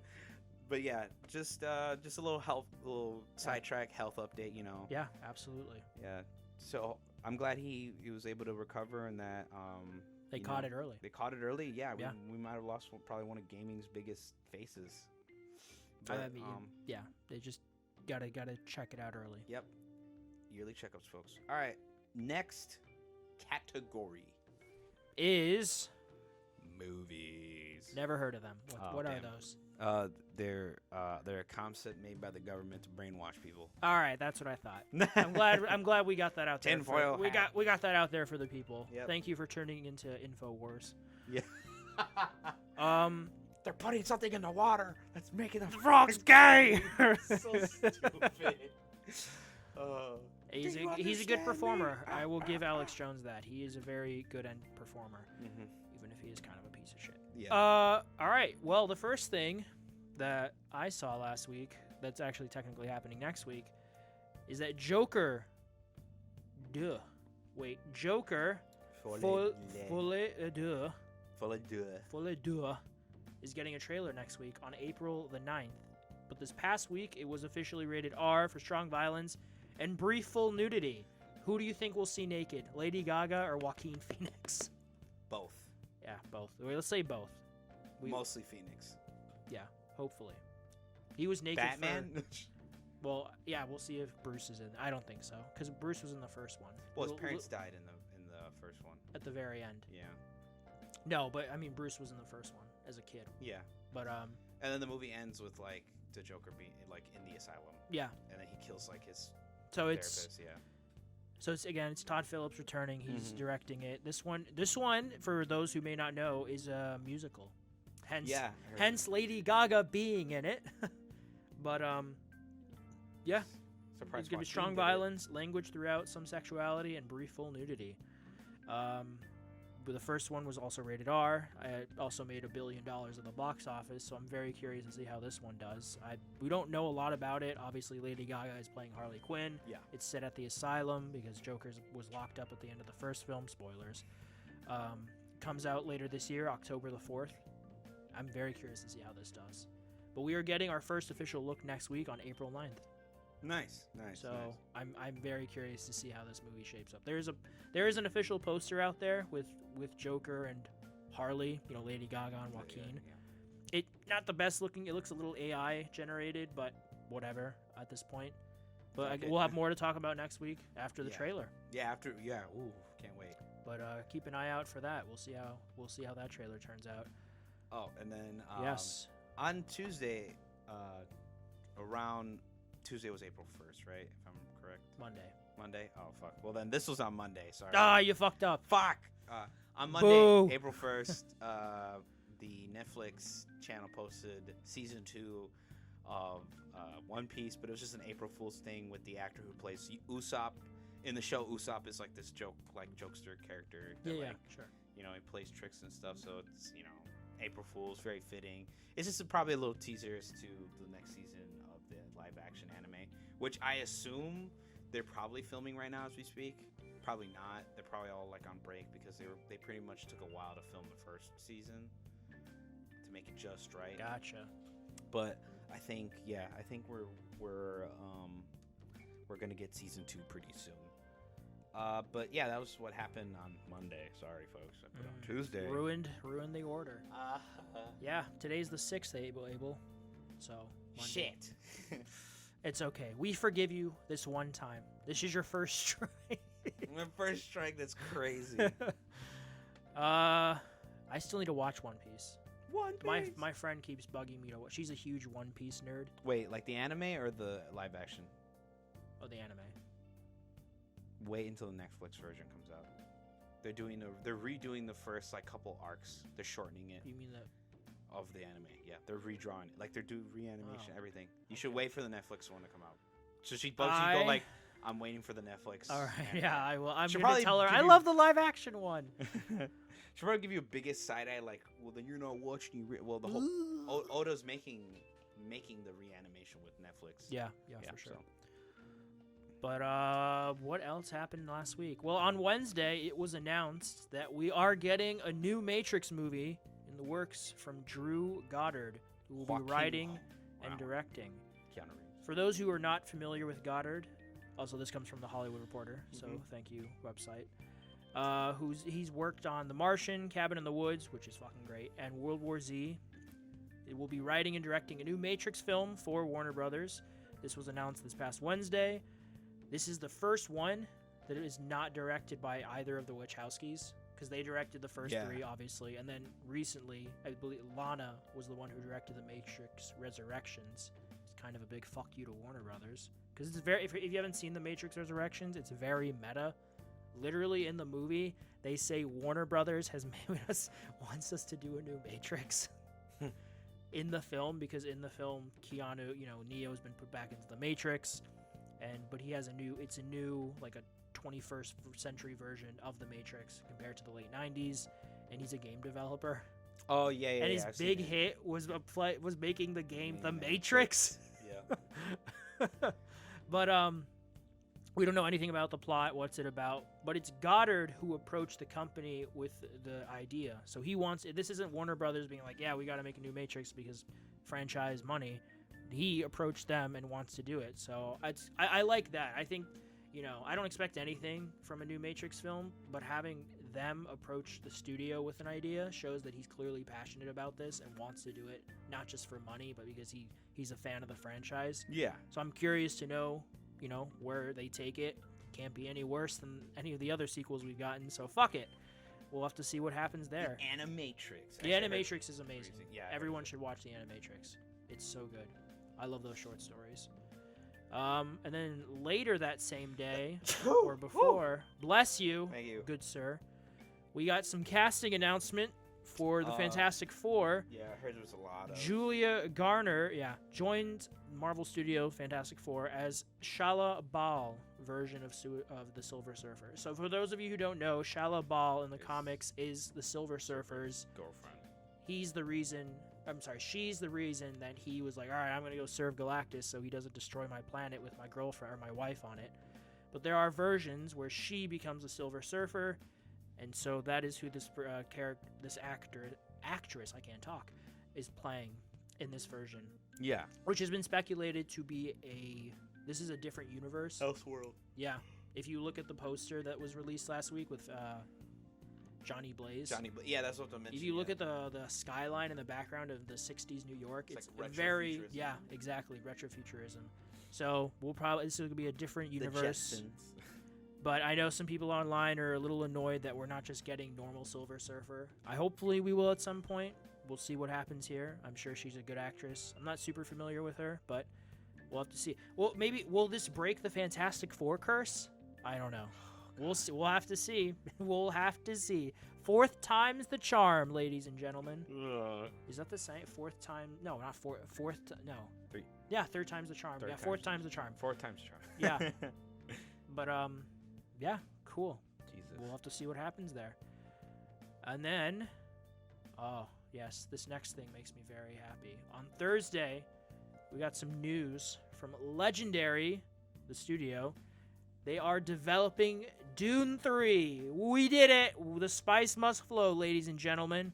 Denis will get to do his adaptation of Dune Messiah eventually, but he's also doing an adaptation of a book called Nuclear War, a Scenario, which is about what happens if the world decides to go nuclear.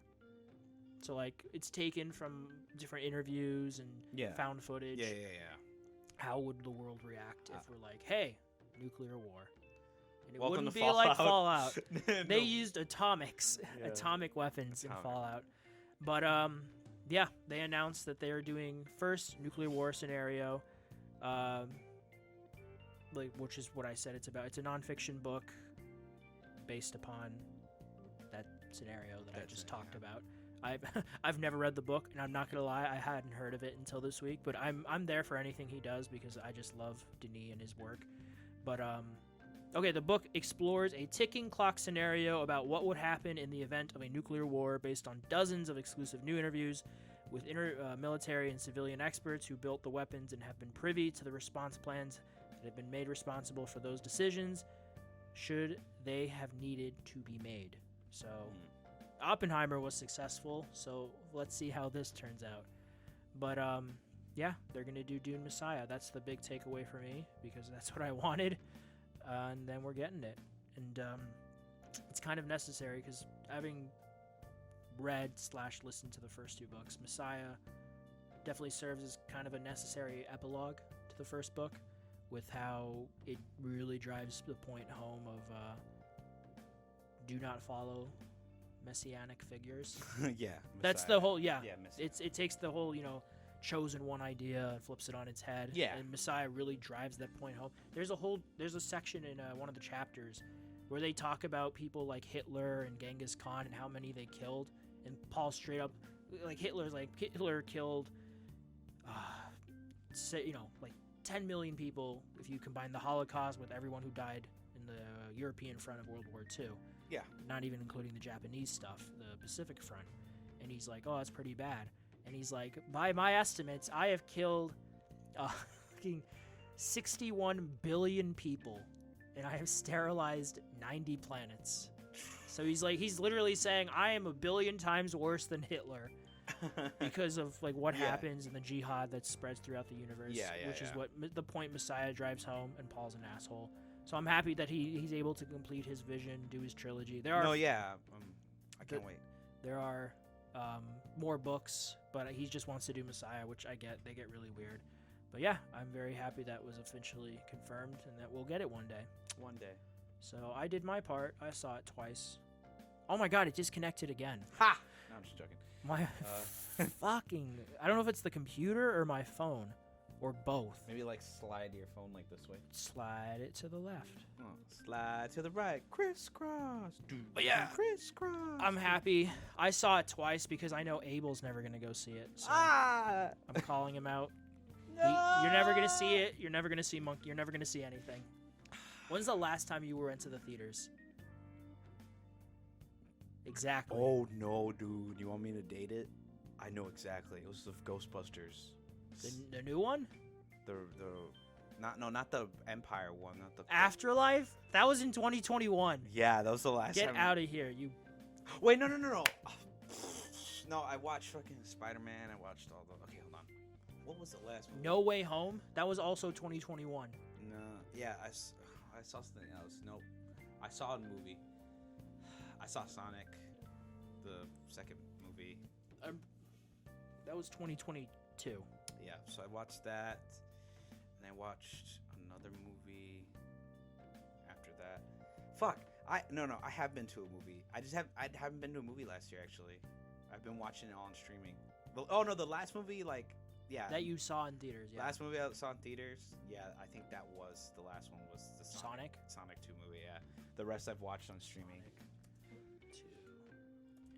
I want to go to a movie theater once I get enough change. Bless you. Excuse me. Change saved up, and then I can. Yeah, April 8th, 2022. That you know what's now I bring this kind of like a little That is sidetrack. 2 years ago. Yeah, a little sidetrack.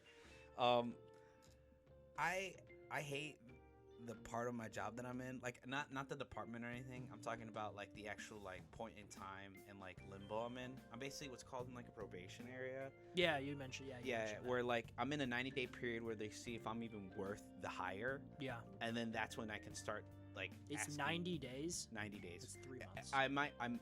They said that if I perform well early enough, that I will they will consider. Are you performing well early enough? Yeah, actually, pretty much. Yeah, Oh. I got some pretty like claps. Yeah. Everyone stood up and clapped. No, fucking I my gotcha. supervisors from different departments were like, "You're a pretty good worker. We appreciate that." Because like I'm the new guy. It's kind of weird. They're like, yeah, a lot of new people don't walk up to talk to people. They'll just kind of be like doing try not to make it seem like they're doing something and not get caught by customers and stuff. Sure. And then I'm like, oh no, I'm that's just using my personality. If I see someone in help, I help. I feel like in my psyche, Your that's Messiah complex. not even Messiah. Just Messiah. Your hero complex. Not even that. Not even that. I just like I'll help you, but it has to be me. Dude. But it's so weird to me. It's like it's not that they have low standards, but hearing that, it's like, damn, do humans just genuinely don't have the feel the need to help someone? Are humans assholes? Possibly. Yes. But yeah. Yeah, I'm in that probation area. Once I get past that, that's when I'll be able to make my own schedule. Like right now, I said I can do anything. Judgment. But it's a bit tough. Judgment. I'm judging you with my tone of voice, Abel.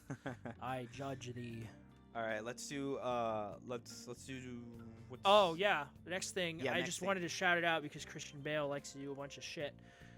Christian Bale is going to be Frankenstein. Yeah, right. That was the joke I was leading up to. Yeah, he's going to be Frankenstein's monster. It was shown this week. First look at Maggie Gyllenhaal's The Bride. She's directing it. Looks sick. It's a period film about Frankenstein's monster and the bride.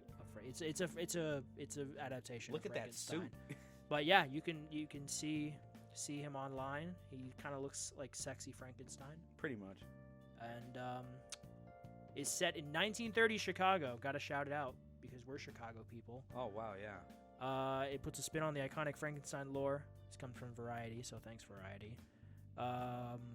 Yeah, looks cool. It's I like. I don't know. He looks cool. I like Christian Bale. Christian Bale, yeah. You look like you're something real. I like Christian Bale, so I will watch it. I probably will watch it. Yeah. Comes out October 2nd of 2025, so next year. But yeah, you can look and see how Christian looks as Frankenstein. Can't wait. Yes. Oh, and the last thing. This is little announcement for anyone who is a fan of me. Yeah, me as well. It's disconnected again. It keeps... You want me to do it? No, I got it. You got it? He got it, folks. He got it. Now 25 years later, The Mummy is heading back to theaters. So, April 26th and 25th and 26th. No, April 26th. Whatever. Around that time, just look at your local listings. Yeah. Your AMC is playing it. That's where I'm going to see it. The Mummy's coming back to theaters. Mm-hmm. Yeah, it's 1999. Brendan Fraser. It's a classic. It's amazing. Fun fact. It's coming back, folks. So mark your calendars. What do you call it? The Medjay? The actor who plays the Medjay? Oh, yeah. He voices a character in Destiny called Osiris. Really? Yeah. That's how about Very that? on the nose. Yeah, a little bit. Yeah. But yeah, that's all. It's straightforward. If you like The Mummy, it's coming back to theaters. So now's your chance. If you're like me and you were too young back in the day to watch it in theaters, And here's your chance. Brendan Fraser could have been like the next generation of like Tom Cruise and everything if he didn't have that injury in the third movie. He had like a collarbone injury that like took him out of commission, and then his wife left him, and then he had his 3 sons, and yeah, a lot of shit was just crashing. His wife left him? Yeah, with 3 sons, and like I think one of them was has a disability. I believe it's like he basically needs like 24/7 care. Yeah. Afron. He has a wife? Oh, girlfriend. Oh, Now it's he has a he has a girlfriend now. Yeah. Because I was wondering who that was with him. But it's his girlfriend. That's his girlfriend. Yeah. Let's see let's see what this bitch looks like. His wife that left him. Afton Smith, you bitch. She looks like someone who'd leave. Yeah, dude. She just left him with his 3 sons. She got like a weird smile. Dude, I don't think all his sons required help. It was just one of them. What do you mean? One of them has to like a severe I'm not disability. Sure. But basically, I don't know. he had to take care of them, and then he had the injury in his neck, so he had to hire help, and then like basically he was just doing like money jobs here and there. Money. Yeah, he was just going, and then he finally like had his breakthrough back into the space with the whale. Did you see the whale? No, I haven't been able to see it yet, but I heard it's really good. Not doing your part. He was in a like from what I heard, it was brutal for him because he was in a massive fat suit. Like yeah, I mean it's a very good performance. I think he was deserving of winning that year. But yeah, I'm happy that he's in a better spot now. No, yeah, I'm just happy we're getting the Mummy. More love, Same. more Brendan love. Can we get Mummy 4? With old Brendan Fraser. Old man Brendan, yeah, maybe. But I'm too old for this shit. Right. That's enough of the movie news. Now jumping over to the smaller screen, TV stuff. What are you doing? I'm doing this like Stewie thing, not Stewie thing. The banana thing Brian does. Peanut butter jelly time. Where's your banana suit? I don't got a banana suit. He's a peanut butter jelly. He's a phony. Big fat phony. I could do that. He's just a phony, a big fat phony. He comes to his house. I remember that guy. Oh, Family Guy. Fucking window. Comedy back then was great. But we got what we got? Smiling Friends. Yes. We were talking about it before. Yep. They had their April Fool's special. May 12th. Yeah, May 12th. That is when the season starts. There is an episode. It's probably online somewhere now. You can watch it. My friend sent it to me. So if you need a link, let me know. Yeah. But the door.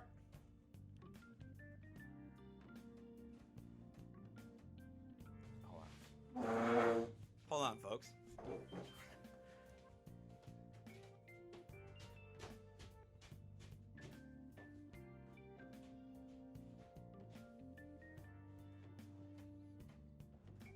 Carmela, can you shut the door?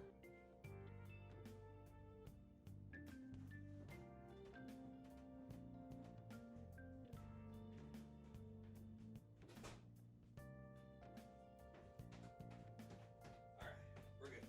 Okay, sorry, folks. Going back to Smiling Carmela, Friends. can you shut the door? Okay, well, yeah, they had their April Fool's Day prank. Yeah. They released a bunch of puppet versions of season 1 episodes. 3 episodes from season 1, but in puppets. They did a really good job. They went all Which out. episodes? Don't go past a rickety bridge. I'm sorry. I don't think that one. The one with Mr. Frog. Oh, Mr. Frog? Oh, yeah. That's great. Oh, fuck. I'm Mr. Frog. Hey, it's a frog. I ate the frog. No, I love you. I don't know. That was the only one I saw. I don't know what the other 2 were, but they had a new episode.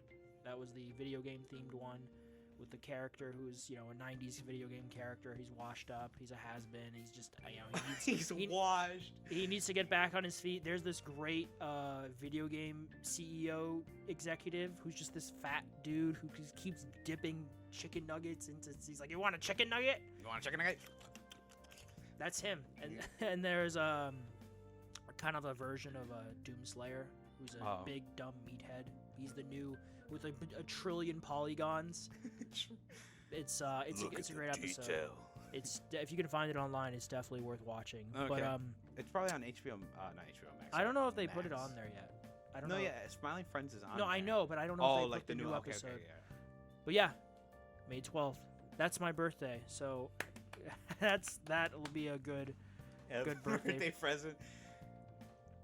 Yes, exactly. And oh, what's this? What? Thursday.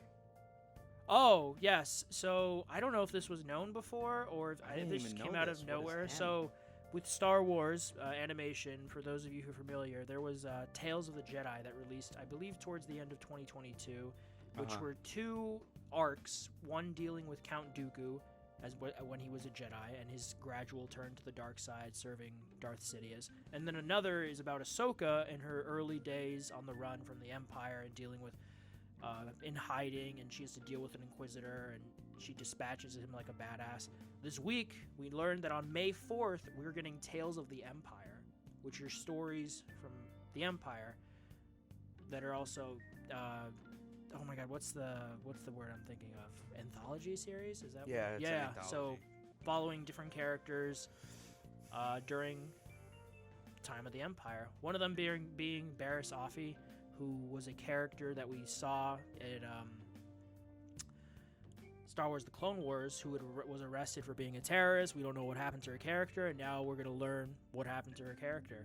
So, the eyes of 2 warriors on different paths. Again, it was 2 characters before, Count Dooku, Ahsoka. Here, it's a Night Sister named Morgan Elizabeth. The Night Sisters, that's what Asajj Ventress. No, yeah, Asajj Ventress. Yeah, and then Grievous destroyed their planet. You know, what happened to this Night Sister. And then former Jedi Barriss Offee. So these are the 2 stories that'll be followed. The first season was Ahsoka Tano, Count Dooku, said that already. Tales of the Empire, or these 2. So I imagine it'll follow the same format. Each character, I think we'll be getting 3 episodes. Is it set? I don't think they said. I imagine it'll probably be very similar to how the first season was structured. But yeah, it's awesome. I didn't even know it. I don't have Disney Plus anymore, but I kind of want to get it just for this because I really like Tales of the Jedi. And if Tales of the Empire is similar at all, I will probably like it. I hope we keep getting these yeah, no, yeah, same. Stories. The freaking. Because I know we got the Acolyte trailer, which looks a little iffy. I'm not gonna lie, it looks cheap. But animation with the Bad Batch right now and this animation is spot on. Animation is gorgeous. From what I heard, the Acolyte is very much like Starkiller-esque story. What do you mean Starkiller? Like they're like born a Jedi or like with the Force and then just tortured into becoming a Sith, and then they figure out that they're not really a Sith. They're like more of like a. Oh, you mean like how? Yeah, with Starkiller. Starkiller. Yeah, and he's training with Vader. Mm-hmm. I'm not gonna lie. I just know it takes place during the era of the High Republic, which is like the hundreds of years before the Clone Wars and such. But yeah. But yeah, looking forward to Tales of the Jedi. Same. And the next thing that was announced on Thursday is that Avatar, the Netflix one, has new showrunners again. Albert Kim, who replaced creators Michael Dante DiMartino and Brian, I'm not even going to try and pronounce his last name, is handing over the series to colleagues Christian Boylan and Jabbar Razani. I'm so bad with names. So Albert Kim is the current one, but he's being replaced by the other 2 who were executive producers. It's probably because of the weird like Sokka not being like kind of a dick in the first season and not having no like. I don't think that's it. No, I think it was just like they're just handing it off. I think so. I mean, it's just speculation, but I doubt that was specific the reason. But it says sources here say Kim's intentions was to lay the foundation for season 1 of the show after stepping in for the creators and giving the long turnaround to crafting the series because it was ordered in 2018 and we just got it this year. They say that Kim was just ready to move on to new opportunities. I don't blame them. Life is short. But yeah, we got new showrunners. I don't know what's gonna happen there, but it's worth mentioning because stepping aside, we'll see how seasons 2 and 3 play out. and see what Kim does next. But I still haven't seen the first season. I might do it. I heard it's pretty good. Yeah, it's like I've heard it's okay. It's not nearly as it's not like the movie, which doesn't exist, and it's not as good as the animation, which is near perfect, quote unquote. But it's somewhere in the middle, so it's worth so watching. bad for the director who made the live action movie. Why? Shyamalan? Shyamalan, yeah. No, don't feel bad for Shyamalan. Shyamalan's done a bunch of crap. No, I know he's done shit, but he's also done like Circle. Like with every shit he's done, there's actually a really good movie. Like what? The one dude with the power thing, the fucking Mr. Purple. What the guy in the wheelchair that's played by fucking Samuel Jackson. I keep forgetting the fucking name. You're getting there. You're right. Mr. Glass. Mr. Glass. Thank you. Jesus Christ. Yeah. Mr. Glass. Unbreakable. Split. Yeah, Split. no, I'm messing with you. Unbreakable and Split are really good. The Sixth Sense is really good. Sixth Sense. Signs is okay, but Signs, he's done other garbage. But no, yeah, like with every Signs, there's a garbage heap of Avatar live action. Or The Happening. The Happening is not. It's funny though. It's worth a watch just for laughs. Okay, yeah. But you should. Beware the. But you shouldn't feel bad for Shyamalan. He's not the best of directors. He seems like a decent enough guy, but he's not the best of directors. But oh yeah, Daredevil finished wrapping. Daredevil Born Again. Woo! Right. Season 1. Rumors of Tom Holland being on set, and they already set pictures of Punisher being in it. So yeah, it finished wrapping this the first season. It's 8 episodes. Mm-hmm. It was originally longer, but they're filming the second half later this year. Mm-hmm. So the first half, 8 or 9 episodes, just finished filming. Nice. So, oh yeah, which leads me into how we saw the Punisher was on set. Yeah, John Bernthal. And man, he's aged like wine, bro. He's Bernthal. John Bernthal. He's aged like wine. He's like doesn't even look like any. No, yeah, I mean he looks amazing. He always plays a lot of tough guys, but he seems like a really nice guy. Oh no, he's a genuine like. He's a sweetheart. He's literally he's just a sweetheart, man. But yeah, it finished. I don't know when we'll see more, but it finished wrapped filming this week. Yeah, so I'm excited. I can't wait. Hopefully it's at least somewhat up there with the Netflix show, because I love the Netflix show. I mean, we got that like teaser thing, didn't we? Of Daredevil, not Daredevil Born Again. What was it? Oh, he was on She-Hulk. She-Hulk, not that. Was it not Shadow? I don't know. There was like a teaser or something. I have no idea. For Daredevil Born Again, I don't know. I have no idea what you're talking about. Me neither. But yeah, I'm excited. I can't wait. Same. Cannot wait. I'm looking forward to it. I love me some Daredevil. Do you eat some Dunkin' Donuts? Fucking the thornberries. The wild thornberries. Yeah. Fucking what was that kid's name? I can't remember. I can picture him. A little shit. Little wacky ass hair. Oh, and this is a warning. Smashing. This is a warning to everyone. Oh God, wait, what happened? The Disney Plus's password sharing crackdown will begin rolling out this June. CEO Bob Iger confirms. No. This is from IGN. Though Disney has already updated its subscriber agreement for its streaming service, Disney Plus, the company has plans to crack down on those sharing their passwords with people living outside the account holder's home in just a few months. In an interview with CNBC, Bob Iger announced that Disney is launching its first real foray into password sharing sometime this June. It would start the rollout in just a few countries and a few markets, but did not specify which. However, he did mention that the enforcement of password sharing would expand to all subscribers by September this year. So, I don't know where, but if you might be in a country, so mentally prepare yourself. Lay down the news with your family. Just sit down with them. Like I have something to tell you. Yeah, fucking. We share. Netflix already started doing it, so it was just a matter of time before we knew that Disney was gonna start doing this as well. It just. Next thing you know, Hulu. Next thing you know, all the fucking. Well, Hulu. Yeah, Disney owns Hulu. So. Yeah. But. Yeah, be prepared for that. It sucks, but it was inevitable.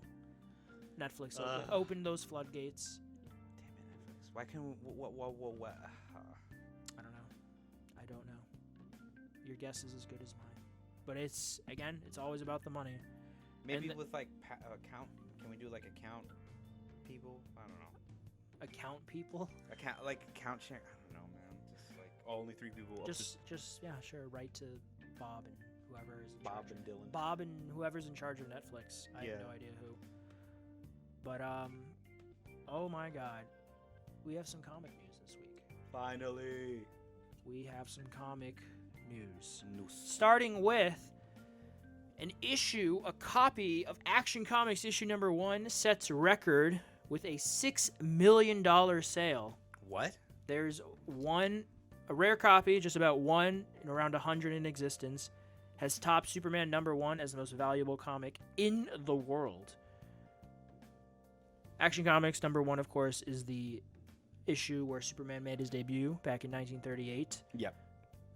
It sold this past week at an auction for a record $6 million, which makes it the most valuable comic book in the world. Jesus Christ.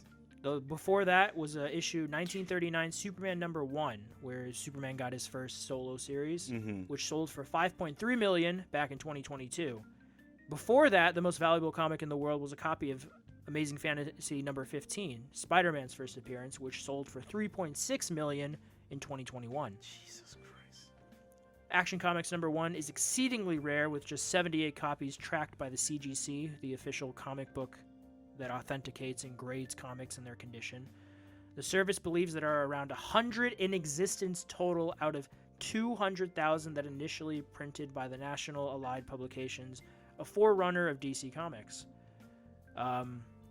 It had a grade of 8.5 out of 10, meaning, especially for its age, that's it in very, very good condition because it's almost a century old. Yeah. Oh, sorry, I got lost in the article. The other 2 unrestored versions that have graded... I'm sorry, only 2 other unrestored versions have ever graded higher. Demand for Action Comics number 1 is so high that a version that was graded at only 0.5, which is very crap, sold for $408,000 in September. So if you're out there and you find even a shitty copy of Action Comics number 1... had... she can't find it, but she had this Spider-Man comic of the Vulture at, like, you know, the classic, I think it's Spider-Man issue 1, literally. Hold on. From the 60s? Yeah, Spider-Man. That would be worth a lot of money, Abel. Yeah, hold on. Let me see. Is it the cover I'm thinking? No, not that one. Oh, okay. Hold on, wait. Image. It's the one with the Vulture on it, and they're, like, fighting. If I saw it, I think I'd recognize it. Vulture cover. Here you go, this one. I think it's this one, or it's a different one with a different angle. I don't... No, this one, right here. That one. She had that comic. What issue is that? I don't know, I can't really read it. Well, it says Amazing Fantasy, Amazing Spider-Man issue number 2. Yeah, number 2, yeah. Okay. We had... I don't know where it's at anymore. We don't know. It didn't have this, though, at the bottom. I'm not sure. I'm not sure that might be the first appearance of Vulture, but you should look for that, Abel. Yeah, we can't. We don't know where it's at. Oh, that's not. But we knew that's not good. That's not good, Abel. That's literally thousands of dollars. We also have the Batman vs. the Predator comic book. I don't think that one's worth as much. But it's a pretty good comic book. It is a good comic book. Fucking give it another 20 Alfred years. Comes out here with a shotgun, and then fucking Batman beats the shit out of it with a bat. That's why he's Batman. So fucking cool. I love, like, his rule doesn't extend to alien life. He's Fuck like, aliens. No, yeah, he's like, these hands are rated E for everyone, and then I'm about to cave in a skull of a predator. That's Batman for you, man. Yeah. But yeah, honestly, I'm surprised it wasn't Action Comics before, but it's the first appearance of Superman, 1938, June. It's where the superhero craze started. The superhero was born with Superman that year. Oh, yeah. So it makes sense that it would go for that much. I'm surprised it wasn't Nicolas Cage who bought it. He's a big Superman fan. Oh no, yeah. Huge Superman. He probably fan. was one of the bidders. It wouldn't, honestly, that wouldn't surprise me. Oh, what happened on Friday? It says a new Mike. What is this? Oh, yes. So in other comic book news, Mike Magnola. Sorry. Creator of Hellboy, has created a new non-Hellboy universe, Lands Unknown. The Bowling with Corpses. And Other Strange Tales from the Land of the Unknown. So this comes from Bleeding Cool, that reported that Mike Mignola was working on a non-Hellboy universe for comics, and now we know it is called The Lands Unknown. Wow. Mike Mignola. I like the art. Oh, obviously it's Hellboy art style. Yeah, so. I love his artwork. Yeah. Mike Mignola was working on a non-Hellboy universe for comics, saying, "So I'm officially starting on my new comic. No idea when it will see the light of day, but it's a brand new thing, not Hellboy related. The first part of a much, much bigger thing, and I couldn't be more excited. And now we know that it's called The Lands Unknown. New folklore-inspired tales around in this new anthology of fantasy stories written and drawn by Mike Mignola. Mm-hmm. From a search for the beating heart of a long-dead sorcerer to a pirate girl who makes a deal with the devil, to the titular boy who wins a grim prize in a game with some undead interlopers, and more. Mignola builds a brand new world filled with the weird, wicked, and whimsical in this volume that will delight longtime Hellboy fans and new readers alike. Okay. So, if you like Hellboy and you like fantasy weird shit, you should check this out. Can't wait The Lands Unknown. Can't wait till 5 years later where Guillermo del Toro makes a movie of The Lands Unknown. Honestly, yeah. I know you're joking, but honestly, probably will yeah, happen. this sounds like right up his alley. This Yeah, exactly. like he'll read it and be like, do. "Where's the movie? I'm gonna pitch it right now."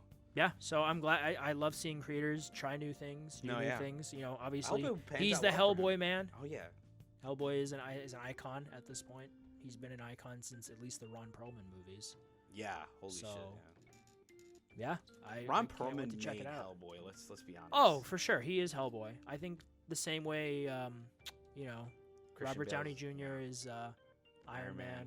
Yeah, Christopher Reeve is Superman. Yep. Yeah, but we got that was I did and not Gal see. Gadot I don't is know. literally Wonder Woman. I apologize for not saying it. I wouldn't go that far. No, who do you think is Wonder Woman? Linda Carter. Oh, you know what? Yeah, good point. Yeah, no. Mm-hmm. I did not see a release date for this. But you know it's coming out. One day. One day. Wait, I know it. What? The 5th of November is when it will be coming Remember out. the 5th of November. Yeah, exactly. Remember the 5th of November. The gunpowder treasonous plot. That's all I know. But yeah, we have a little bit to go, but yeah, that'll be cool to see. Yep. So that's the comic news that we saw this week. That I saw. What comes out this week, Abel? Things that come out this week. We got Monkey Man. Yeah, and Monkey Man. The First Omen. Yes, that is surprisingly getting pretty good reviews. That's a horror film that's inspired by Right. The Omen, for anyone who's familiar. Yep. It was a 70s horror film. They remade it pretty recently. Maybe like 10 years ago. But yeah, it's a prequel. Yep. Hence it being The First Omen. Yeah. But it's actually supposed to be pretty good, so Yeah, I'm kind of excited to see it. And then we have some game releases, a very small amount, literally only 3. But thank you, Game Informer, for giving us a list. The games that came out this week. Is it Deceit? I think it's Series X and S, and came out April 3rd. And then we have Freedom Planet 2, which is also on PlayStation 5, Xbox Series X and S, PlayStation 4, Xbox One, and Switch. It has been available since April 4th, so go ahead and pick that up. It looks to be like an action game? It hasn't been rated, though, right? Turbo Golf Racing for the PlayStation 5, Xbox Series X and S, Xbox One, and PC. Came out April 4th as well. a lot of big releases this So week. many big releases. Yeah, there really is not a lot this week. There's yeah, nothing. What is the but next big thing that comes out? Oh my is god. it Stellar Blade? It's Stellar Blade, yeah. And the Elden Ring DLC. Well, that's not until June. Yeah. 21st. You know what's so funny? What? The guy who does the Final Fantasy 14 like updates or Yeah, whatever, he actually directed Final Fantasy 16. Yes. Yeah. Yeah, he did like a little like press showcase conference, I think, actually pretty recently, or I don't know. He did it a while back. Or no, was it recently? I can't remember. Basically, there's a little showcase about like what the plans for the next DLC and when it's coming out. Sure. And he did a joke where they go like, we were gonna release the DLC a week early in advance, but and then like the narrator cut out and he spoke in English. Elden Ring DLC, and his eyes darted around the room, and then everyone laughs, and he was like, "I give you all 1 week." I think that's enough time. Yeah, that's enough time. If So you it's just play that. So it's a week after Elden Ring comes out. There's a big DLC expansion for Final Fantasy 14. But that's 14 or 16? 14, not 16. I think no, it might be 16. I can't remember. It was basically a showcase. He was talking about it. Is it 16? Yeah. So it was just so funny. He's like, Elden Ring DLC. Because I think I kind of know what you're talking about. Yeah, everyone was laughing. Because 16 just got a smaller expansion, and this is the bigger one for it. Okay, so then yeah. And I think it was just the 2 planned. It's so funny because it's just like, he's like, I give you 1 week. 1. And then 1. For Elden Ring. 1. You got this. It's so funny because they were like expecting it to come out later. Yeah. No, it's like Elden Ring. He said he's even gonna play it. I need to play it. Yeah, I don't blame him. I need to play it. You need to play Elden Ring. I need to play it when the a lot of DLC stuff. comes out, so you have the full experience all That's at once. That's a good point. I might do that, honestly. Okay. Okay. What's Dream Team Studio? Okay, so for our main topic today, we're talking about Dream Team Studio for our game. We would choose our genre, our studio, our publisher, and the time and day of like the year we would like to release it in.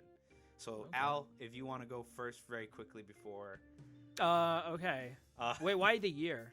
Wouldn't it be like right now? Okay, well, yeah. Okay, if you were to release it this year, then. No, I was just thinking, like, you know how some studios plan out, like, what day they want to release it, like, within, like, not a theme, but, like, within, like, a space. Like, Sure, if you're going to okay. compete with other.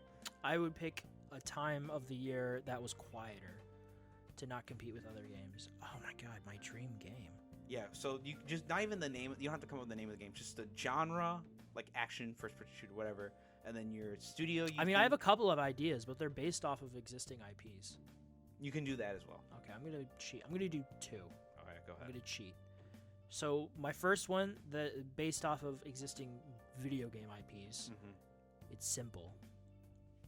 Doom, Wolfenstein, split screen co-op, combine. So One of you they plays are as the connecting- Doom Slayer. Yeah, there's one of you plays as BJ, and you're fighting demon-possessed Nazis. Their universes are connected. And their universes are connected already. Canonically, so yeah. There you go. Boom. id, what are you guys doing? Team up with Machine Games. It's funny because they've even mentioned it in the Wolfenstein game, the one with the twins. Well, the older ones. The it's Cyber it's Demon. BJ, and then it's who's the kid? There's another game series. I know. Not Kid Icarus.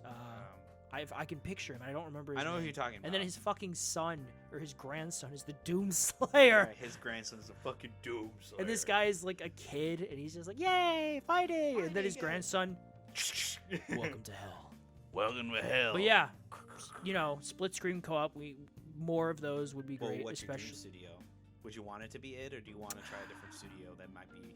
I'd like it if id and Machine Games teamed up because they're both Okay. They're both obviously. What would be the metaphorical name for both these studios if they were in one house? Id Machine. Id Machine.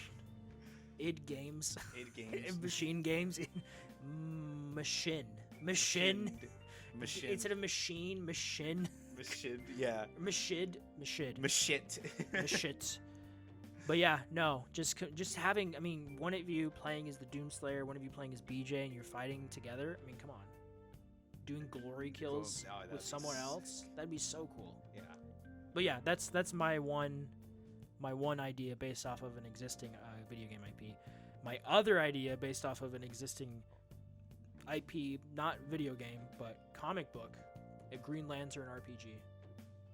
Space RPG. Oh, absolutely. Like a like full-fledged. So you start off more than this is just Hal Jordan beyond bangs an alien. technology now. I think maybe in 1 or 2 generations this could be feasible. Yeah. But you start off on Earth. You're selected by the Green Lantern Corps. You customize your character. Typical RPG start. Yeah. And then you're gradually introduced to this grander universe with all the Lantern Corps. You have stories, and you have choices that you can make. And depending on what you do, what happens, maybe you defect. Maybe you can become a Yellow Lantern or a Red Lantern. Quite literally the Mass Effect of Green Lantern, basically. But do you change factions in Mass Effect? No, but you can be a Renegade or a Paragon. Well, it'd be more than that. Yeah, Bob's more the like best. in Skyrim, Red Lantern. like Skyrim, but way more fleshed out. Got How it, you there have you so go. many factions you can choose, or Fallout Starfield. 4, Fallout 4, where you have to choose a faction by the end. Like you Oh, have to yeah. pick one of the factions. It's like that. So depending on your choices, like if you make, like if you handle things angrily, or if you like to scare people, or you're a cop, you're fair, you stay Or as a you're Green Lantern. greedy. Yeah. So that, and then you go to many planets, you fly out in space, you have like a much better realized, fleshed out Starfield in that regard. Yeah, I was gonna say like Starfield. But obviously you don't have a ship, but you can make a ship out of construct, and that leads me to the obvious hurdle is with constructs, because the power of the Green Lantern or any of the Lantern wielders is that you can Their create emotions. anything. Well, you create anything with your willpower. Yeah. So anything you think of, you can create with your ring. So how do you translate that to a video game where it's obviously a lot more limited because you have so many slots, so many buttons. You're given choices. So at the beginning, because you're a novice, you can only think of so much. So you're given, say, like 10 things you can mix and match, like a T-Rex, a baseball bat, a gun, just to be simple. So you can just do the T-Rex by itself, or you can combine the two and have a T-Rex with a baseball bat, or something like that. Yeah, and then something you like gradually unlock more throughout, and then you mix and match, and you can only have, say, like how the Arkham games would handle the gadgets. Yeah, You have it's a like gadget weapon wheel, yeah. but you have a construct Sharp wheel. You know, that'd be a good idea, because then you can actually have like, you know how some Green And then Lantern you- rings are oh, yeah, like sure. differently engraved Yeah. sometimes. You can have the ring like not change but be engraved, and that's what gives you your different constructs. Sure, yeah, absolutely. So, yeah, I'm trying. I don't know when you would do this. Maybe But if yeah. you're paused or you have, what are they called in Dark Souls? Oh, bonfires. Bonfires, yeah. Meditation spots or Something, yeah, like meditation spots, like in Jedi Survivor. oh, stuff your like- lantern battery. Yeah, you have your lantern back. That would always be on you because you have to charge up Yeah, automatically. but that's like your main menu. Is your Yeah, lantern you battery. stick it in, you get the main menu. Yeah, exactly, and then you can cut. You have a bit of customization option there. Armor. And then obviously you everything. can change how your appearance looks, like any RPG. And then you have a sprawling space opera story. Your home base would be whatever planet, All the like old Oa or one of the other ones. All the lanterns we know, like Haldor and all that, have been long gone. They're like legends now. Do you want it like that far ahead? Or do you want it more like before? I don't know. I didn't really think that. I'm fine with either. I'm Okay. cool with either. Honestly, they Or could in the either same like you universe. work with them, or they're legends. Like Yeah. it's in the future, sci-fi Earth and all that. But yeah, that's my other. Yeah, dream. that's, That's my other dream nice, game. nice. Okay, it'll never happen. Never but happened, but it's a cool concept. Yeah. I thought so. Yeah. What are yours though? What are yours? I have a few ideas. They're kind of like in my brain hole, burrowed in there. I would like Arrowhead to team up with the team that makes the 40K strategy games, and then make Helldivers 3, but Okay. this time it's like massive scale lobbies, like literally close to like 40, 20 players on a massive. It's just 4 players in Hell. Yeah, it's for 4 players, and you have like 25 lives, technically 25 people fighting with you, but still, it's like a small. It's like a Helldivers is like very like you're like SEAL Team 6. You're just a small squad, It's so that they don't really lose too many numbers and everything. That's why there's a quote unquote life system or whatever. Yeah. But I feel like in 3, like it should be like, oh, Earth is so like abundant with like people and like all the colonies and everything that like there's full scale like war on different planets. Like right now it's just like you're in skirmishes. There you go. There's like actual skirmishes, and I'm not saying like do a top down like point click. I'm actually talking like it's still, what do you call it? Helldivers, where it's third person, but it has like all the ins and outs of like what the 40K universe has, where it's like these massive armies, and like there's like there's an actual game director or like the AI director that like directs the enemies into attacking in different formations. Like it can be like, oh, win the battle, like that's a simple objective, right? Like, oh, fight against the Terminus and kill the army that's pushing forward, or it's kind of like, I don't know if you saw that video I sent you of like the Starship Troopers game where like you can build a fortification, and then you just have to defend it against the bugs. Yes. It's kind of like that. It's like kind of like my idea, but not so much focused on like gathering materials to build this shit. It's just more like, here are the tools to build a fortification to hold against the bugs, or here are like 3 tanks, 2 helicopters, or 3 gunships, and you now have to push forward and break the lines between these bugs, right? For like, that can just be one mission. And then another mission is, like how it is now, it's like destroy command centers. You have a legion of 20 men to go do it, right? Yeah. And instead of having limited lives, there's unlimited lives, but you have like a really, like, you have a timer. Yeah. And you have to just trust that your teammates go spread out, or we all stick together and try to, you know, I'm what I'm asking is just full scale, like massive battles. Like, that's what massive I'm lobbies, massive big battles. Big bugs, big robots, big everything, more complex objective, not crazy complex, but complex enough that it keeps everyone entertained. And like it just, because right now, if squad of 4, if you feel really like an underdog when you're fighting so many. For sure. But I feel like if you're like in a big army group, it would feel more like cool. A big army group. Yeah, it just feels more cinematic. Right now it does feel cinematic, but I'm talking like orchestral cinematic. Like, it's maybe Helldivers 3 one day. Yeah, please. That's like my dream. That's one of my dreams. Dear Arrowhead. Dear Arrowhead. Please do this. My second one is a sequel to Heavenly Sword 2. Just Heavenly Sword 1. So it'd be Heavenly Sword 2, made by Santa Monica Studio and published by, obviously, PlayStation, because they owned it. They never made a Heavenly Sword 2? Nope, only Heavenly Sword 1. I thought it was amazing. It was a great hack and slash. When did that come out? 2020. Heavenly Issues, Heavenly Sword. 2007. Yeah, a couple years before God of War came out. Which God of War? 3. This was the same year that God of War 2 came out. Yeah. So yeah, this game is so good. Like, the character designs and the Is it combat. Heavenly? You're goddamn right. There's also a movie called Heavenly Sword that came with it. That's literally just a synopsis of the whole game. Not even synopsis, just literally the whole game. That's what there's I believe a Lego, it just made me think of it. There's a Lego Batman. There's a Lego DC movie that's just a synopsis of Lego Batman 2. It's just the cutscenes from the game spliced together and just pyresed, or just, I don't even know. Hopefully, but I never watched it because I played Lego Batman 2. But no, I get what you're saying. Yeah. I've never played Heavenly Sword. Is it? Let's on the PlayStation. Let's see if it's available on the PlayStation Store. But yeah, that's what I would like. That's my Dream Team studio and my Dream Team game. As much as I love the people that made Heavenly Blade 1, they're working on Hellblade. I feel like they need a break from hack and slash, and I feel like Sony Santa Monica is still the gods of hack and slash. It's not on the PlayStation Store. I think it's probably on Steam. Probably, yeah. Let's look. But that's I think that's a wrap, right? I think so. Yeah, you don't got any other like dream game, anything? Those are my 2 big ones. Okay, I guess just like a straight, like your example with Heavenly Blade, straightforward. Heavenly Blade or Heavenly Sword? Heavenly Sword. Just a sequel to that. Games I want a sequel to that are never gonna happen because this is the shitty timeline. We're in the bad time. Mad Max, 1000% Mad Max, Sleeping Dogs. Oh fuck yeah! Sleeping Dogs. Square Enix's Guardians of the Galaxy. Eidos Montreal's Guardians of the Galaxy. Yes, dude. Yeah.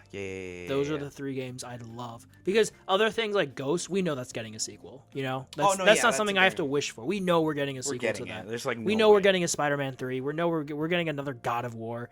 But these are games that were just so good, but they just didn't meet those sale expectations because people suck. Just a time period. Ass. Yeah. But I love those 3 games, and I'd love sequels to all 3 of them. Yeah. Oh, yeah. Speaking of Fall of Man, Resistance, I want 4. Oh, yeah. Fuck, would you have Insomniac do it still, or? No, I would have me. I'd make it. Just by myself. I feel like where do I even start? I feel like I'm such a brown noser, but oddly enough, I feel like you're such a brown noser. Arrowhead could do it. You're such a brown noser, dude. I'm sorry. Like, they've proven so much of the capabilities of that studio just with a small team.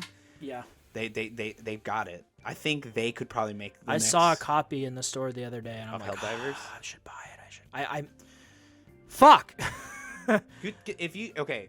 I said I was gonna start Jedi. I told my friend last night I'm gonna start Jedi Survivor, but I was still high and I was so tired when I got home. And I'm like, I know I have to get up early today, and I still slept past my alarm. And I went to bed at like 10:30 or 11. No, yeah.